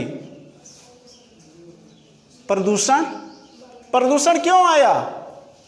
आर्थिक विकास, प्रदूषण, आर्थिक विकास। किन बातों को ध्यान में नहीं रखा? सतत विकास। सतत विकास को ध्यान में न रखते हुए आर्थिक विकास करने के परिणाम स्वरूप जो समस्या आई वो मुझे जैव विविधता पर संकट उत्पन्न कर दिया। और इसको बचाने के लिए मेरे दिमाग में दो बातें आई कि जो संकट में है उसको रोका जाए, जिसके कारण हो रहा है उसको रोका जाए, और फिर जब विकास किया जाए तो किसके आधार पर किया जाए? सतत विकास के आधार पर किया जाए। क्लियर? समझ में आया? अभी बताएंगे सतत विकास। विकास 4 तरह के होते हैं। विकास कितने तरीके के होते हैं? 4। अपने भी ऊपर विकास 4 तरीके के लागू होते हैं। पढ़ाई का मतलब कि उस विज्ञान के अपने व्यक्तित्व में क्या कर लो? शामिल कर लो। खुद पर्यावरण बन जाओ। खुद क्या बन जाओ? पर्यावरण। पर्यावरण क्यों पढ़ा जाता है? आपके व्यक्तित्व के विकास के लिए। अभी तो मैं बहुत डिटेल में चर्चा नहीं किया, क्योंकि आप सुपर टेट को सिविल में जब पढ़ाता हूँ तो 6-8 घंटे पढ़ाता हूँ, इसलिए थोड़ा सा 60 में। नहीं तो भाई मैं आपको शारीरिक पर्यावरण, सामान्य पर्यावरण, प्राकृतिक पर्यावरण सब पे को रिलेटेड करता, तब वहाँ से स्टार्ट करता। बात समझ आ रही नहीं? और कहीं लिंक नहीं टूटता। तो ये चीज़ें हुई। और यहाँ पे वहाँ स्थानीय पर चिड़ियाघर। इसके बाद जो कृत्रिम समझ रहे हो ना, जो आर्टिफिशियल चिड़ियाघर, यानी कि जो जीव जंतु जहाँ संकट की स्थिति में हो उनको उस स्थान पे इलाज न करके, उनका ट्रीटमेंट करके दूसरे स्थान पे लेके जाके इलाज करना या उनको संरक्षण प्रदान करना, वो क्या कहलाता है? वह स्थान संरक्षण। क्लियर? ये चीजें देखने को मिलने लगी। अब सवाल ये आ रहा है कि राष्ट्रीय उद्यान क्या है, जैव अभयारण्य क्या है और जैव मंडल आरक्षित क्षेत्र क्या है। तो आपने बहुत ढेर सारे राष्ट्रीय उद्यान सुने होंगे भारत में। डाचिकम, तिस्तामार, घाना, सरिस्का, रणथंबोर, कच्छ का रण, पेंच, पन्ना, कान्हा, इसके बाद अचान कमार, मन्नार की खाड़ी, बांदीपुर, बांधवगढ़, राजाजी, कंचनजंगा, कॉर्बेट, नाम सुने हो कि नहीं? नोकरेक, ये सब तो नाम सुने हैं। वाल्मीकि, इंद्रावती। आप लोग कुछ नहीं बोल रहे, सारे हम ही बोल रहे हैं। आप लोग कुछ नहीं पढ़े हो क्या? नाम तो सुने हैं ना? डम्फा कहाँ है बताओ? वेरी गुड, लड़का पढ़ा है। मिजोरम में है। कहाँ है? मिजोरम में है। सबसे ज़्यादा राष्ट्रीय उद्यान कहाँ है?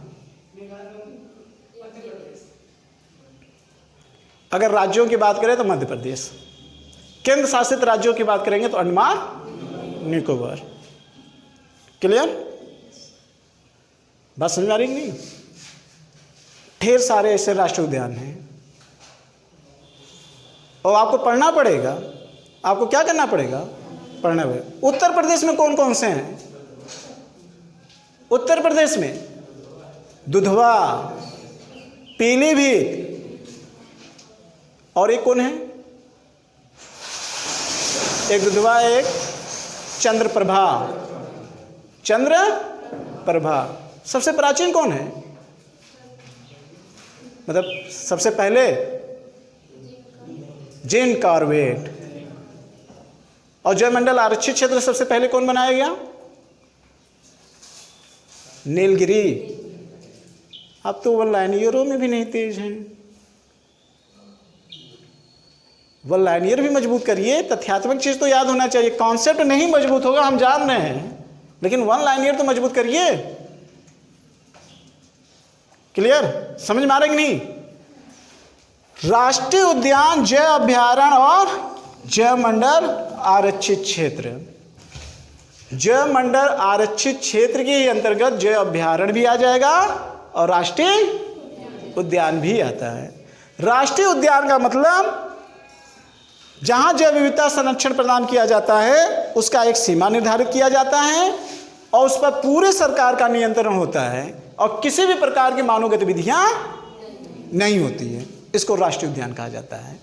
जैव अभयारण्य में निजी संस्थानों का भी नियंत्रण होता है, सरकार का आंशिक होता है, लेकिन राष्ट्रीय उद्यान में निजी संस्थानों का नियंत्रण नहीं होता है। जैव अभयारण्य में आवास बनाकर रह सकते हैं, बस्ती बनाकर रह सकते हैं, लेकिन राष्ट्रीय उद्यान में नहीं रह सकते हैं। जैव अभयारण्य में मानवीय हस्तक्षेप हो सकता है, लेकिन राष्ट्रीय उद्यान में नहीं हो सकता है। इसका मतलब यह कि राष्ट्रीय उद्यान जैव अभयारण्य की अपेक्षा ज्यादा संवेदनशील है। क्लियर? और जैव अभयारण्य के 3 स्टेप बताए गए हैं: संक्रमण जोन, बफर जोन और कोर जोन। तो जो कोर जोन होता है वो एक तरीके से राष्ट्रीय उद्यान ही होता है, और जो बफर जोन होता है वो एक तरीके से जैव अभयारण्य होता है। संक्रमण यानी कि मानव गतिविधियां उसमें हस्तक्षेप कर सकती रहती है। बात समझ में आ रही कि नहीं? ये एक बेसिक अंतर होता है। मतलब हम आज हमारी जो क्लासेज, हम आपको क्लास नहीं ले रहे हैं, हम आपको ये पूरी कॉन्सेप्ट क्लियर करवा रहे हैं। ठीक है, ये सारी चीज़ सुनो। मतलब आप ये कुल मिला जुला के ये जानते रहो कि कोई सर है यहाँ पर गुरुकुल में जो पढ़ा रहे हैं, ये नहीं कि 500 रुपया में लेकर आपको क्या बना रहे हैं, बेवकूफ़ बना रहे हैं। अगर आपको लगे जौनपुर में अगर कोई ऐसे अगर 5-6 घंटे 8 घंटे लेक्चर दे दे तो मैं आपको 1000 रुपया इनाम दूंगा। कोई टीचर, सिर्फ पर्यावरण की मैं बात कर रहा हूँ, सारे सब्जेक्टों की बात ही छोड़ दीजिए। ठीक है, हम बेवकूफ़ किसी को बनाते नहीं हैं।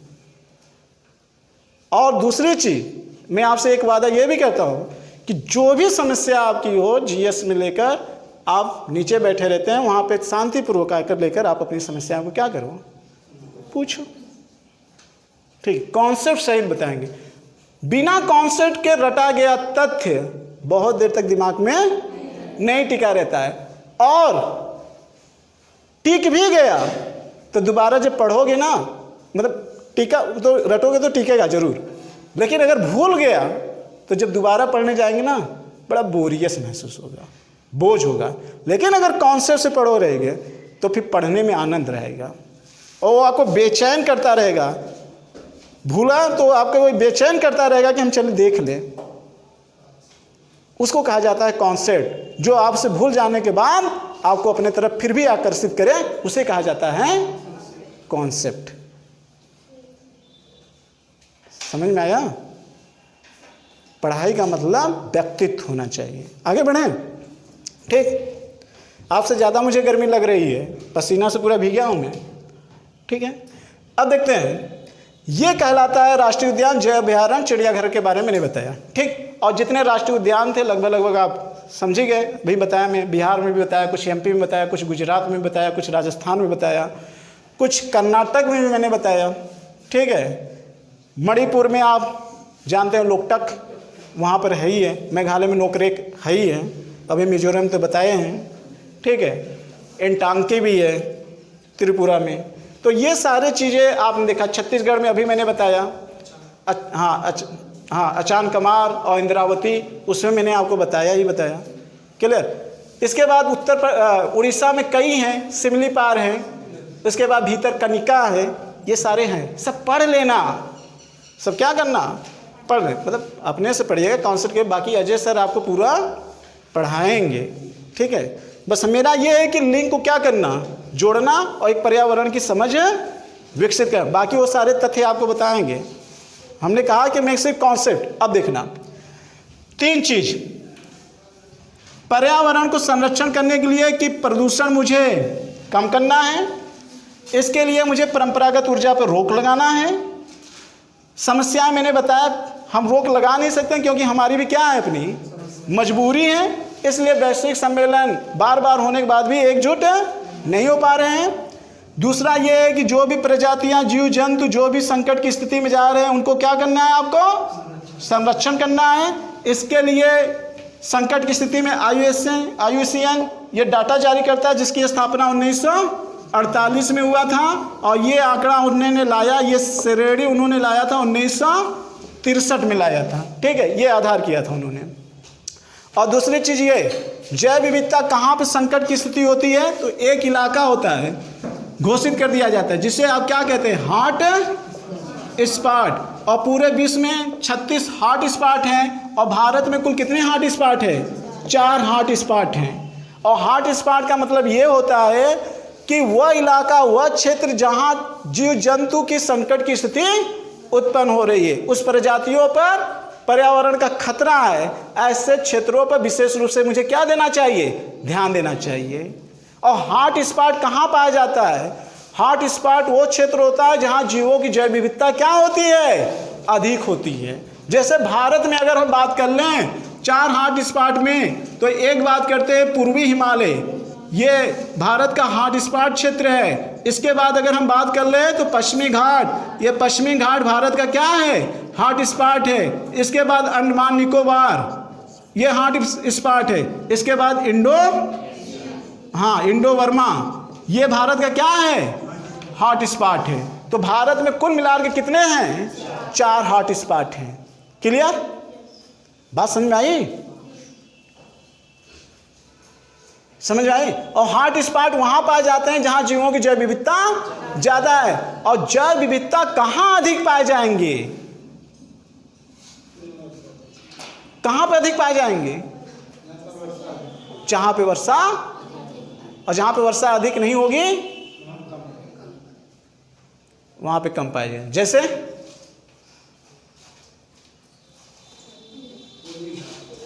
पूर्वी घाट में तो ज़्यादा पाई जाती है, अच्छा हाँ, जैसे पूर्वी घाट कम पाई जाती है। पूर्वी घाट इन्होंने बात किया है, पश्चिमी घाट नहीं, पूर्वी हिमालय पे अधिक पाया जाता है। पूर्वी हिमालय पे अधिक पाया जाता है, पूर्वी घाट में कम पाया जाता है। क्लियर, अरे ये सब पूछा गया है, बात समझ आ रही नहीं। अभी तो हमारी टॉपिक पर्यावरण सही तरीके से स्टार्ट भी, अभी तो हम ये जानने की कोशिश कर रहे हैं कि पर्यावरण क्यों पढ़ना चाहिए और इसकी पढ़ने की आवश्यकता क्यों पड़ी। पर्यावरण अभी हमने स्टार्ट नहीं किया, अभी तो आप किसकी समझ दे रहे हैं। क्लियर, ये चीजें आप जानते रहिए। अब देखिए यहीं पर समझ लेते हैं सतत विकास। देखिए सतत विकास क्या होता है, बहुत चर्चित में विषय रहा कि सतत विकास, समावेशी विकास, निरंतरता के साथ विकास, रूपांतर जनित विकास, अस्थायी विकास, कई विकास होते हैं। आपको यही सारी विकास आप भी अपनाते हैं। आपके अंदर भी है अस्थायी विकास, आपके अंदर भी है निरंतरता का विकास, आपके भी अंदर है रूपांतर जनित विकास, आपके अंदर है सतत विकास। जिस बच्चे में सतत विकास की सोच होती है वो बच्चा सबसे आगे निकलता है। तो पहले सतत विकास समझते हैं, फिर एक एक विकास एक एक लाइन में समझ लेते हैं। क्लियर, आइए समझते हैं। सतत विकास का मतलब ये होता है आप ऐसा विकास करें जिससे कि भावी पीढ़ियों को किसी समस्या से उलझना न पड़े। यानी कि दूसरे शब्दों में हम ये कहते हैं भावी पीढ़ियों को ध्यान में रखते हुए जो विकास किया जाता है उसे हम कौन सा विकास कहते हैं, सतत विकास कहते हैं। उसे हम कौन सा विकास कहते हैं, भावी पीढ़ियों को ध्यान में रखते हुए जो विकास किया जाता है उसे कौन सा विकास कहते हैं, सतत विकास कहते हैं। मतलब समझ में आ रहा है, मतलब ये है, अब देखो अगर मैं जीडीपी में इतना आगे गया, सड़कें इतने ज़्यादा मैंने बनाए, कॉलेजें इतने ज़्यादा बने, इतने तरह के इंडस्ट्रियल स्थापित हुए, सब कुछ हमारी इकोनॉमिक ग्रोथ इतना ज़्यादा कर लिया, लेकिन एक समस्या आ गई ना, पर्यावरण संकट। अगर हम ऐसे विकास करें जिससे कि पर्यावरण का संकट नहीं उत्पन्न होता तो हम इस विकास को कैसा विकास कहते हैं, सतत विकास कहते हैं। क्लियर, पूरे देश अमीर होते चले जा रहे हैं लेकिन आतंकवाद का जन्म हुआ कि नहीं हुआ, तो इसका मतलब देश ने विकसित होने के चक्कर में समाज के एक पहलू पर ध्यान नहीं दिया, जो आतंकवाद एक वैश्विक समस्या के रूप में क्या हो गया, तब्दील हो गया। तो हम ये कह सकते हैं कि ये भी सतत विकास नहीं हुआ। अगर सतत विकास होता तो हम मानवाधिकार की बात क्यों करते? अगर सतत विकास होता तो स्टॉकहोम जैसे सम्मेलन, मॉन्ट्रियल प्रोटोकॉल, क्योटो प्रोटोकॉल, ये सम्मेलन करने की आवश्यकता होती? नहीं होती, कभी नहीं होती। तो इस बात का ये संकेत करता है मैंने विकास तो जरूर किया लेकिन सतत विकास नहीं किया। हमने कौन सा विकास किया? हम रूपांतर जनित विकास किए। हम कैसा विकास किए? रूपांतर जनित विकास किए। मतलब ये रूपांतर जनित विकास का मतलब विकास, ऐसा विकास जिसके द्वारा एक नई समस्या उत्पन्न हो जाए और उसको दूर करने के लिए दोबारा पहल किया जाए, तो उसे हम क्या कहेंगे? रूपांतर जनित विकास। ऐसा विकास जिसके परिणाम स्वरूप एक नई समस्या उत्पन्न हो जाए और उसको दूर करने के लिए जो विकास किया जाए उसे रूपांतर जनित विकास कहते हैं। समझ में आ रहा है ना? तो आज अगर हम वैश्विक समस्या को दूर करने का प्रयास कर रहे हैं तो हम ये रूपांतर जनित विकास कर रहे हैं ना। जो हम क्योटो प्रोटोकॉल की बात कर रहे हैं, मॉन्ट्रियल प्रोटोकॉल की बात कर रहे हैं, जैव विविधता के रोकने की बात कर रहे हैं, ये हम रूपांतर जनित विकास की बात कर रहे हैं ना। हम रूपांतर जनित विकास कर रहे हैं, लेकिन हम मन में अब ये सोच कर रहे हैं कि अगला जो विकास करें वो कैसा विकास करें? सतत विकास करें। बात समझ में आ रही कि नहीं? क्लियर? अब आते हैं जैव विविधता। जैव विविधता कहाँ अधिक पाई जाती है? बहुत ध्यान से समझने का प्रयास करिएगा। जैव विविधता, खाद्य श्रृंखला, खाद्य जाल, ये कहाँ अधिक पाई जाती है? आइए समझते हैं। अब देखिए,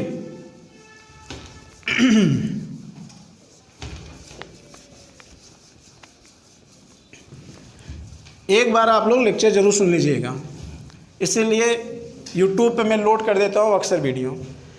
जैव विविधता, बायोडायवर्सिटी,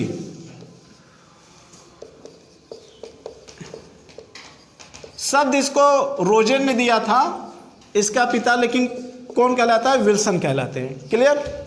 जैव विविधता, जैव विविधता कहाँ अधिक पाई जाएगी? तो देखो,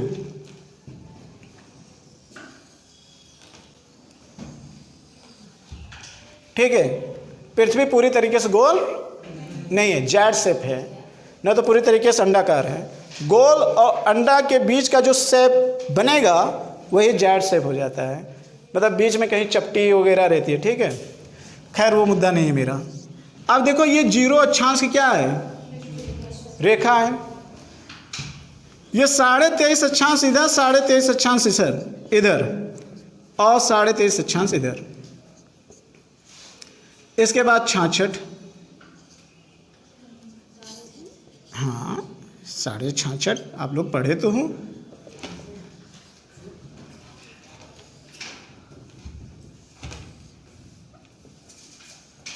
ठीक, ये वाला जो पूरा क्षेत्र है, ये कौन सा क्षेत्र बोला जाता है? उष्णकटिबंधीय क्षेत्र। सबसे ज़्यादा प्रजातियां इसी में पाई जाती हैं और इसके ये बोला जाता है शीतोष्ण कटिबंध 2366। और इसके बाद जो ध्रुवों की तरफ होता है उसको कौन सा? शीत कटिबंध।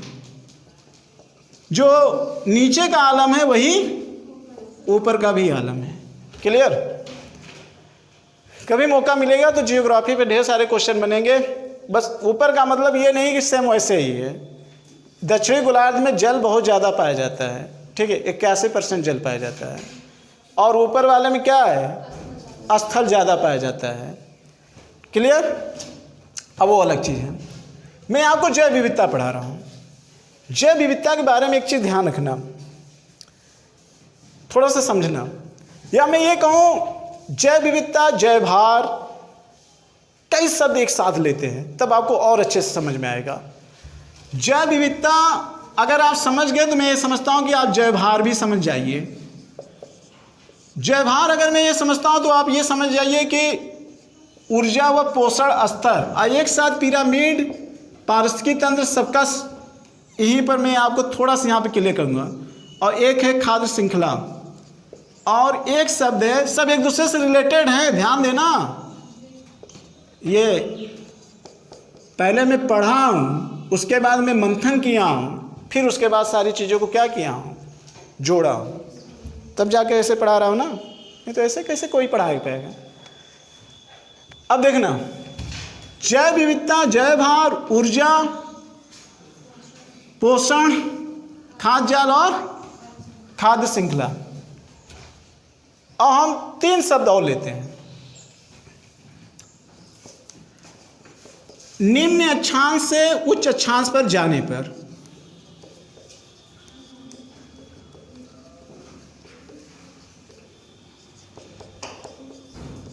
और दूसरा ये है मैदान से पर्वत की तरफ जाने पर, मैदान से पर्वत की तरफ जाने पर। और तीसरा ये है पूर्वी तट से महाद्वीप के पूर्वी तट से पश्चिमी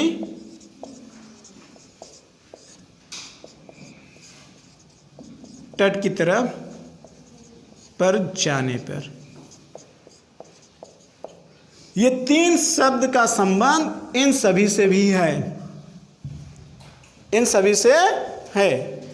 अगर आपने ये समझा तो सारे क्वेश्चनों का आंसर आप आराम से दे लोगे। क्लियर? आइए समझने का प्रयास करते हैं। मैंने कहा कि निम्न अक्षांश से उच्च अक्षांश पे जाने पर, मैंने कहा मैदान से पर्वत की तरफ जाने पर, और मैंने ये कहा कि महाद्वीप के पूर्वी तट से पश्चिमी तट की तरफ जाने पर। जैसे ये निम्न अक्षांश है तो निम्न अक्षांश से, और ये महाद्वीप है तो पूर्व से, और ये मान लेते हैं पर्वत तो कहीं पाया जाएगा, उच्च अक्षांश भी पर्वत पाया जाएगा और निम्न अक्षांश में भी तो पर्वत पाया जाएगा। अगर हम पर्वत की बात करते हैं तो मान लेते हैं ये मैदान है, तो मैदान से हम किस तरफ जा रहे हैं? पर्वत की तरफ जा रहे हैं। क्लियर? पर्वत की तरफ जा रहे हैं। इन तीनों की तरफ जाने पर एक चीज ध्यान रखना कि जैव विविधता में क्या होगी? जैव विविधता में कमी होती जाती है, कमी होती जाती है। जैव विविधता में क्या होती जाती है? कमी होती जाती है। बात समझ में आ रही है? कैसे? ऐसे कमी होती जाती है कि यहां पर वर्षा क्या होती है? ज़्यादा होती है, और वर्षा इन क्षेत्रों पर ज़्यादा होती है। अब ज़्यादा क्यों होती है?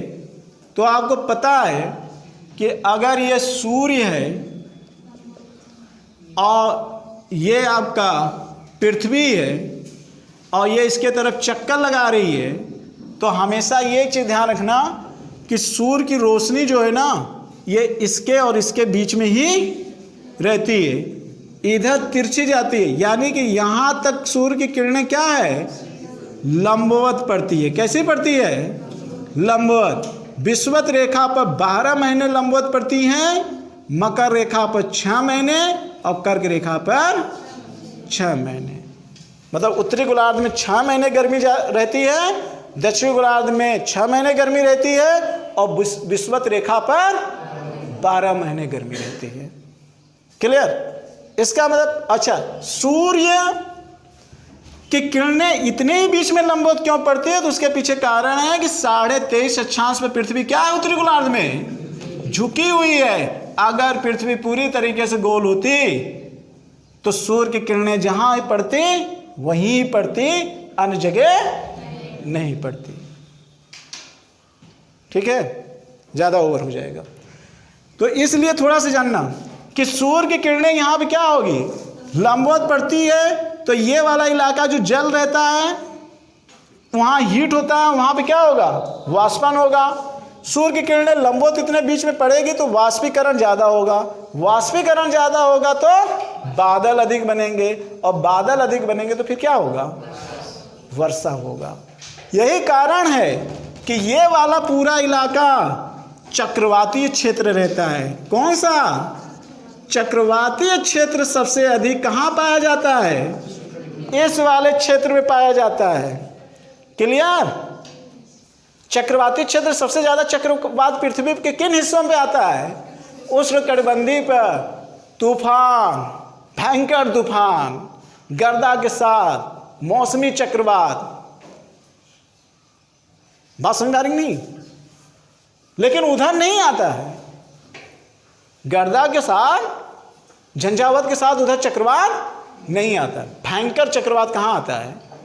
इधर आता है, लेकिन उस मात्रा में नहीं आता है। वहाँ का जो साइक्लोन चलेगा पौने 150-120 मीटर की रफ्तार पे वहाँ पे हवाएं चलेंगी। लेकिन यहाँ पे तो जब आता है तो 400, 500, 250 सुपर साइक्लोन तक, टॉर्नेडो, टाइफून, हरिकेन भयंकर भयंकर हैं। बात समझ आ रही नहीं? इन क्षेत्र पर चक्रवात अधिक आता है। क्लियर? सूर्य की किरणें यहां पे पड़ती हैं, इसलिए यहां पर वायुमंडल की ऊंचाई कम होगी कि अधिक होगी? उष्णकटिबंधीय क्षेत्रों पर वायुमंडल की ऊंचाई की जो सीमा होती है वो अधिक होती है।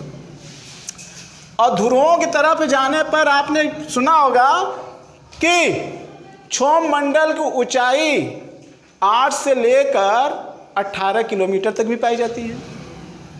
कहीं कहीं 15 किलोमीटर औसत दिया रहता है। औसत कितना? 15। लेकिन ध्रुवों पर वायुमंडल की ऊंचाई क्षोभ मंडल की सीमा कितनी बताई गई है? 8। और भूमध्य रेखा पर कितनी होती है? 18 तक होती है। क्यों? क्योंकि ध्रुवों पर जाते समय सूर्य की किरणें कम पड़ती है तो वायु नीचे की तरफ रहेगी। भूमध्य रेखा पर सूर्य की किरणें यहाँ पर गर्म रहेगा तो यहाँ पे वायु रुक पाएगी? नहीं रुक पाएगी ना। अभी आग जलाओ, आग जलाइए, धुआं तेजी से ऊपर जाएगा कि नहीं जाएगा? तुरंत धुआं। अभी यहाँ आग लगाए 5 मिनट पता चलता है कि 500 मीटर पर 5 मिनट पर किसी झोपड़ी में आग लग गई। आग यहाँ लगाया, वहाँ पे जाके लग गई। होता है नहीं होता है? क्यों? क्योंकि सूर्य की रोशनी ज़्यादा है, और सूर्य की रोशनी ज़्यादा होने से वायु क्या हो जाती है? हल्की हो जाती है, और वायु गर्म होकर तेजी से उड़ना चालू कर देती है। वायु हल्की होगी तो वायुमंडल की सीमा क्या होगा? उसकी ऊंचाई अधिक होगी कि नहीं होगी? तो क्यों होता है ये भी जानिए। रटने से काम, मैंने कहा ना, रटोगे भूलोगे, लेकिन एक बार अगर कॉन्सेप्ट क्लियर हुआ तो भूलोगे नहीं। क्लियर? अब यहां पे क्या होता है? वर्षा अधिक होती है, और वर्षा अधिक होने के कारण क्या होता है? जैव विविधता अधिक है। अब मैं आपको एक एग्जांपल देता हूं। हमारे के यहाँ वर्षा का समय होता है 3 महीने। ढेर सारे पेड़ पौधे, कीड़े मकोड़े आ जाते हैं कि नहीं? यही कीड़े मकोड़े और विभिन्न प्रकार की प्रजातियों का, फूलों का उगना, पौधों का उगना जैव विविधता कहलाते। लेकिन कब? वर्षा के दिन में।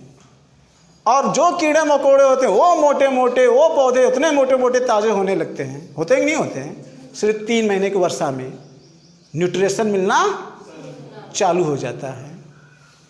और जहाँ 12 महीने अगर वर्षा हो तो वहाँ के सोचिए कि सर्प कैसा होगा, वहाँ के सोचो शेर कैसा होगा, वहाँ के सोचिए कि मानव कैसा होगा, वहाँ के सोचिए कि पौधे कैसे होंगे। केवल जैव विविधता ही नहीं होगी, बल्कि मोटे और तगड़े होंगे, यानी कि ज़्यादा ऊर्जावान, अधिक पोषण युक्त, अधिक जैव भार वाला होगा। अधिक जैव भार वाला, अधिक। और कई प्रकार के जीव जंतु पाएंगे। खाद्य श्रृंखला भी लंबी होगी और खाद्य जाल भी मजबूत होगा। न्यूट्रिशन ही न्यूट्रिशन, न्यूट्रिशन ही न्यूट्रिशन। एक जंतु को खाने के लिए उसके कई जंतु उसको वहाँ पे क्या मिलेंगे? उपलब्ध मिल जाएंगे। खाने पीने की कमी नहीं होगी जंतुओं को। बात समझ में आ रही कि नहीं? क्योंकि यहाँ पे जैव विविधता क्या रहेगा? ज़्यादा। वर्षा अधिक है, न्यूट्रिशन अधिक होगा। जहाँ जैव विविधता अधिक, वहाँ जैव भार अधिक, वहाँ ऊर्जा अधिक, वहाँ पोषण के साधन अधिक। जहाँ पे वर्षा अधिक और जहाँ पे सूर्य की किरणें अधिक, जहाँ लो प्रेशर अधिक। एक चीज से कई कारण बने कि नहीं बने? सब सिंपल है। लग रहा है हम याद किए हैं? लग रहा है कि कुछ जिए है ना, ऐसे पढ़ो तब समझ में आएगा। अब जब हम मैदान से पर्वत की तरफ जाते हैं तो आप जरा समझना, हिमालय पर्वत का एग्जाम्पल ले लो। आप हिमालय पर्वत का जब आप एग्जाम्पल लेंगे तो आपको पता होगा कि हिमालय पर्वत के अगर हम क्षैतिज रूप में देखेंगे तो 4 प्रमुख पर्वत श्रेणियां पाई जाती हैं। ट्रांस हिमालय, बृहद हिमालय, मध्य हिमालय और शिवालिक हिमालय, ये 4 प्रमुख श्रेणियां हैं। मैदान से जैसे ऊपर जाओगे वैसे वैसे छोटे छोटे वृक्ष पाए जाएंगे। एकदम हिमालय की ऊंचाई पे चल जाओगे 3000 मीटर की ऊंचाई पे, तो वहाँ पे स्प्रूस, फर्न जैसे क्या पाए जाएंगे, प्लांट पाए जाएंगे। उसके नीचे आओगे तो ओक मिलेगा, चीड़ मिलेगा, देवदार मिलेगा। उसके नीचे आओगे शिवालिक हिमाचल प्रदेश में तो शिवालिक शंकुदार जैसे बड़े बड़े वृक्ष मिलेंगे। मिलेंगे कि नहीं मिलेंगे? जो कंडीशन भारत में मैदान से हिमालय पर्वत के एक ही अक्षांश पर देखने को मिल जाते हैं, वही कंडीशन पूरे विश्व में आपको देखने के लिए उस तटबंधी से यात्रा करके आपको टुंड्रा में जाना होगा। यानी कि आपको टुंड्रा में भी जाना होगा, टेगा में भी जाना पड़ेगा, स्टेपी में भी जाना पड़ेगा। इतना वहाँ मत जाइए, आप भारत में हिमालय पर्वत जाइए और हिमालय पर्वत पे चढ़ना चालू कर दीजिए, तो आपको ये लगेगा कि मैं टेगा और टुंड्रा वन एक साथ देख लिया। आप बायोम पढ़ते हो ना, 4 प्रकार के बायोम होते हैं। घासी, वनी बायोम, घासी और आपका टेगा और टुंड्रा होता है। तो विभिन्न प्रकार के घास का नाम सुना होगा। लानोज कहाँ पाया जाता है? कहाँ? वेनेजुला में पाया जाता है। पंपास कहाँ पाया जाता है? अर्जेंटीना। डाउन्स कहाँ पाया जाता है? वेल्स कहाँ पाया जाता है? प्रेरी कहाँ पाया जाता है? स्पेनिश कहाँ पाया जाता है? स्टेपिज यूक्रेन में, यूरोप में पाया जाता है। बात समझ में आ रही कि नहीं? ये सारे घासों के नाम हैं। और सवाना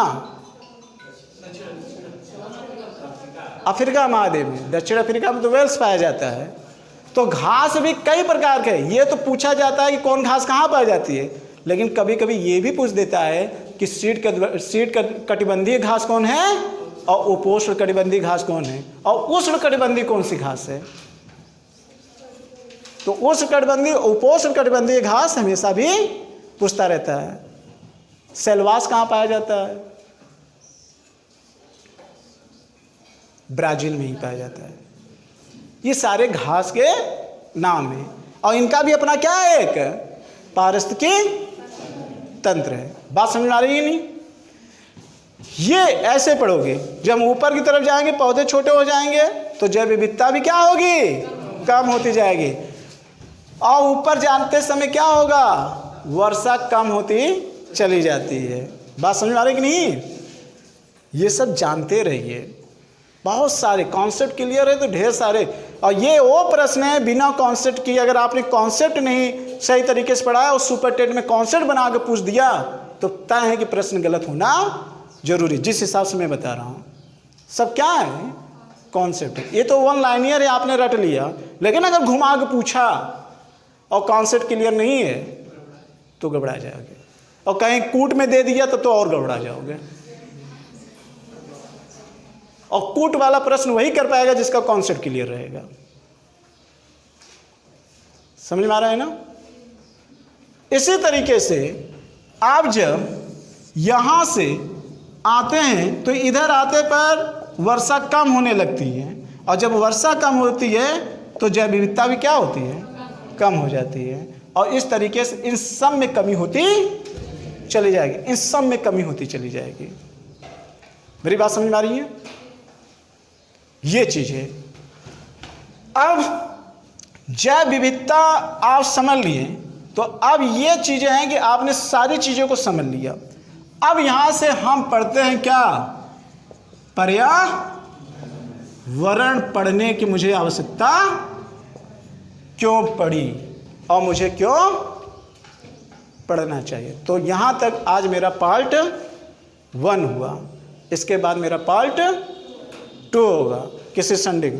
तब वहाँ मैं आपको पर्यावरण पढ़ाऊँगा, जैविक घटक पढ़ाऊँगा, अजैविक घटक पढ़ाऊँगा, जैव भू रासायनिक चक्र पढ़ाऊँगा, खाद्य जाल, खाद्य श्रृंखला, ऊर्जा पिरामिड मतलब कि पिरामिड, और पिरामिड ऊर्जा के आधार पर, जैव भार के आधार पर, जय संख्या के आधार पर। फिर पारिस्थितिकी तंत्र पढ़ाऊँगा, स्थलीय पारिस्थितिकी तंत्र के प्रकार, और उसके बाद जलीय पारिस्थितिकी तंत्र के प्रकार। और स्थलीय में आपको घास, मरुस्थल ये बताया जाएगा, वन, और जलीय में आपको स्वच्छ जल के आधार पर पारिस्थितिकी तंत्र, संक्रमण के आधार पर पारिस्थितिकी तंत्र, और खुले जल जलीय पारिस्थितिकी तंत्र, जिसमें उसमें आप मैंग्रोव वनस्पतियाँ, ज्वालामुख, डेल्टा, उसके बाद बेंटन, जू प्लैंटन, फाइटोप्लैंटन, इस सब के बारे में आप समझोगे। बात समझ आ रही नहीं? जो बेसिक कॉन्सेप्ट है वो पढ़ा जाऊँगा। बाकी अजय सर आपको परिवहन पढ़ा देंगे, जैसे रेलवे परिवहन में क्या क्या पूछा जाता है, नेशनल हाईवे की चीज़ें क्या होता है, मतलब पूरा एक तरीके से जियोग्राफी। बात समझ आ रही नहीं? तो हम लोग पार्ट 2 में वो सारी चीज़ें अब पढ़ेंगे। तो इतनी चीज़ें आप लोगों को समझ में आई कि नहीं आई? अगर ना समझ में आई होगी तो एक बार आप वीडियो जाकर जरूर देख लेना। ठीक, तो आज के लिए इतना ही।